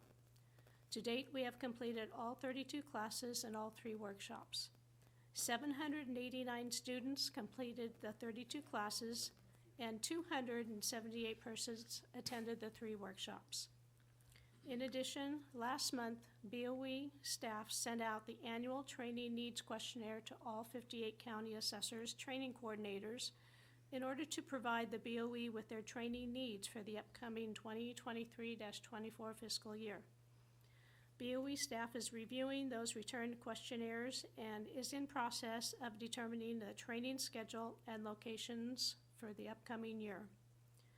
We also continue to offer our existing online training courses available through American River College and California State University, Sacramento, as well as our online courses available on the BOE's website, plus our self-study training sessions also available on the BOE's website. With this combination of different types of teaching formats being offered and utilizing more staff from other sources, we anticipating being able to surpass the number of courses offered and the number of students taught in recent years. This concludes my report on training and certification. I'm available to answer any questions you may have. It looks like we have a couple of quick questions. I just have one fast one on, I know when you set up the topics, a lot of times you're trying to obviously meet the demand or the need from the assessors. Is there any one that seems not to be, I guess, a high priority with other assessors, but still keeps on surfacing where they might want some training? Do you know? Are you aware of anything like that?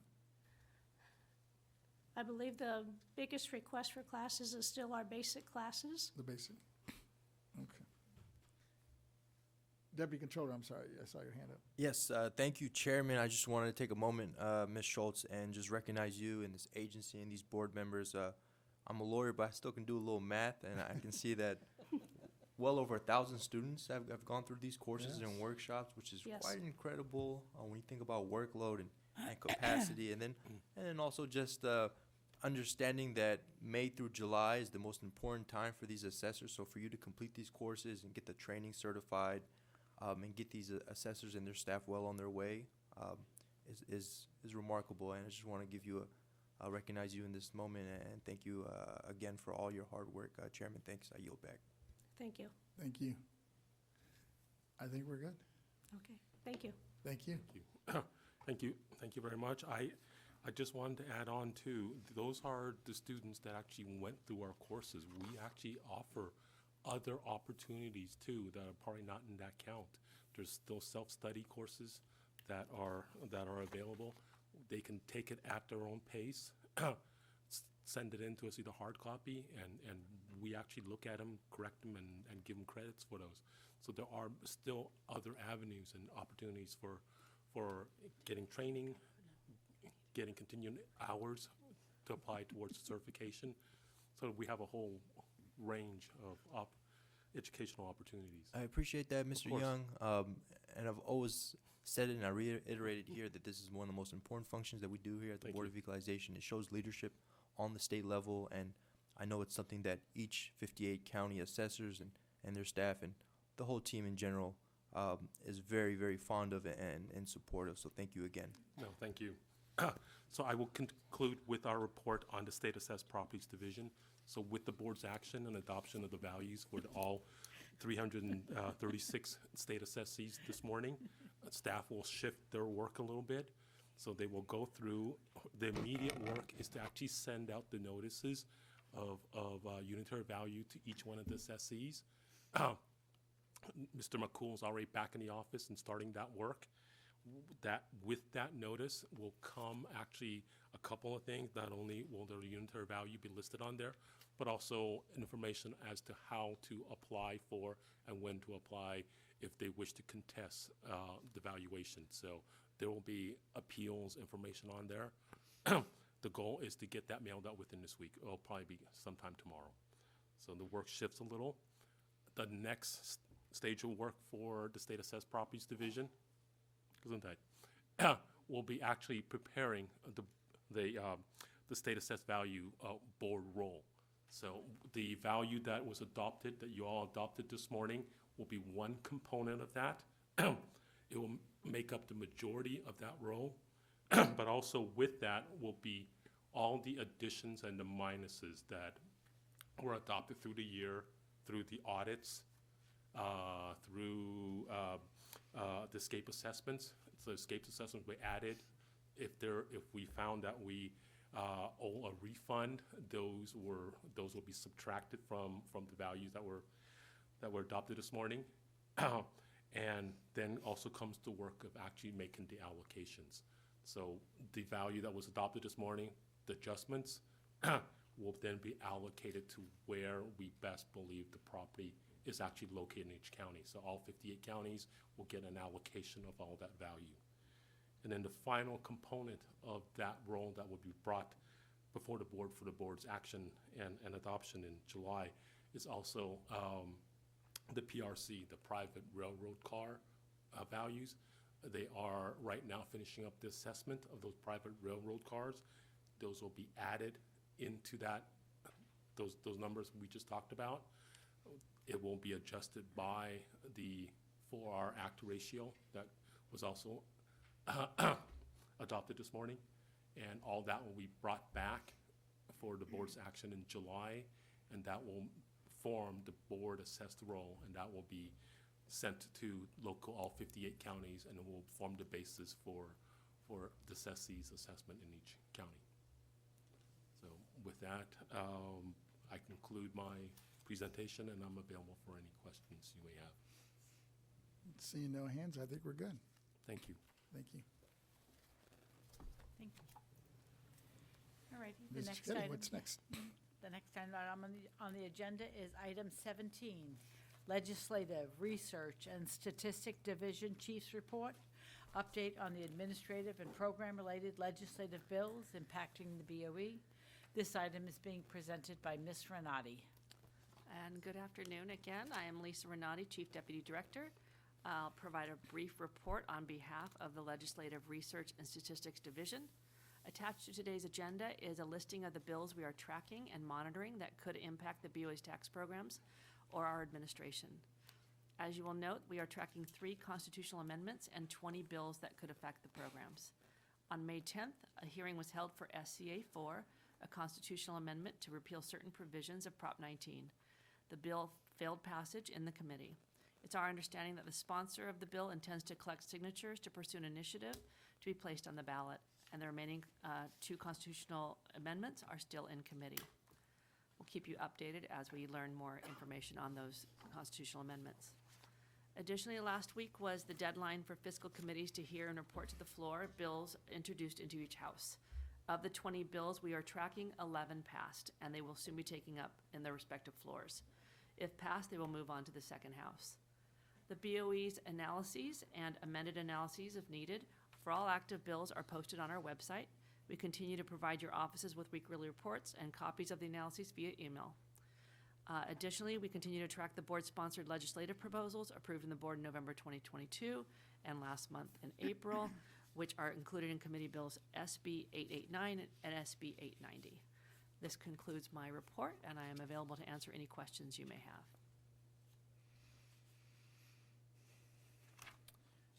I had a couple of questions, but I guess I understand some of these are being revised and modified, so it might not be appropriate to ask because you probably don't have the latest. So I guess at some point, and you're usually pretty good about just giving us updates I try. as you hear about them. So Our team tries. We're, I'll keep track of it on my email. They do try. They're working No. very hard on trying to get, as they get amended, you know, things get amended, Exactly. we find out, and then we try to get the amendments out. Appreciate it. Thank you. Thank you. I think we're good.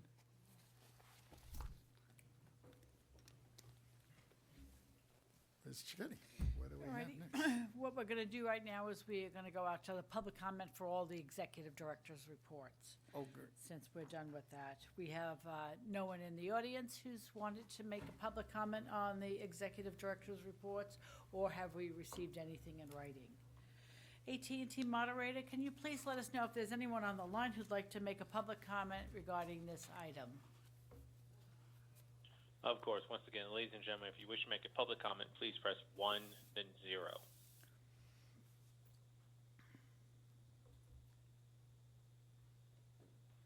And there's still currently no one queuing up at this time. Thank you, moderator.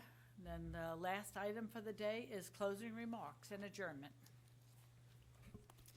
Members, I have 2 adjournments I'd like to do. And in recognition, let me start off with the first one, then I'll open it up in case others might have, other folks who might want to adjourn in their honor. I'd like to first recognize and honor the lives of 2 individuals who contributed in their own ways to create positive change. First, I'd like to recognize Gloria Molina, steadfast, trailblazing Latina activist and former elected official who passed away due to cancer at the age of 74 on May 14th at her home in Mount Washington. Gloria was a champion for social justice and dedicated her life to public service, fighting tirelessly for those who were underrepresented. She was the first Latina elected to the California State Assembly, Los Angeles City Council member, and the Los Angeles County Board of Supervisors. She made a significant impact on the Los Angeles and state and county and the nation over the 32-year career in elected office. Throughout her career, Gloria served on a myriad of nonprofit boards, including the National Association of Latino Elected and Appointed Officials, the Mexican American Legal Defense and Edge Fund, Southwest Voter Registration Educational Project, and the California Community Foundation. She also served as the vice chair of the Democratic National Committee for over a decade during the Clinton administration and was featured speaker at the national conventions throughout her career. Gloria was committed to making public spaces for families and all Angelinos throughout the county. Earlier this year, in recognition of her leadership and impact, the Los Angeles County Board of Supervisors renamed Grand Park after Gloria, a public space in the heart of downtown Los Angeles that Gloria fought to create. It is now Gloria Molina Grand Park.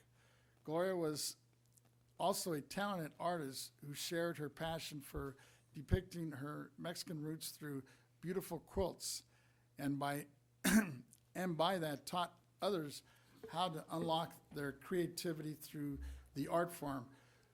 Through the establishment of the East LA Stitchers, she was a passionate advocate for inclusion of the Latino experience in the arts by being one of the founders of La Plaza Cultura de Artes in the East Side Arts Initiative and supporting community-based arts organizations, including Casa 101 and Self-Help Graphics.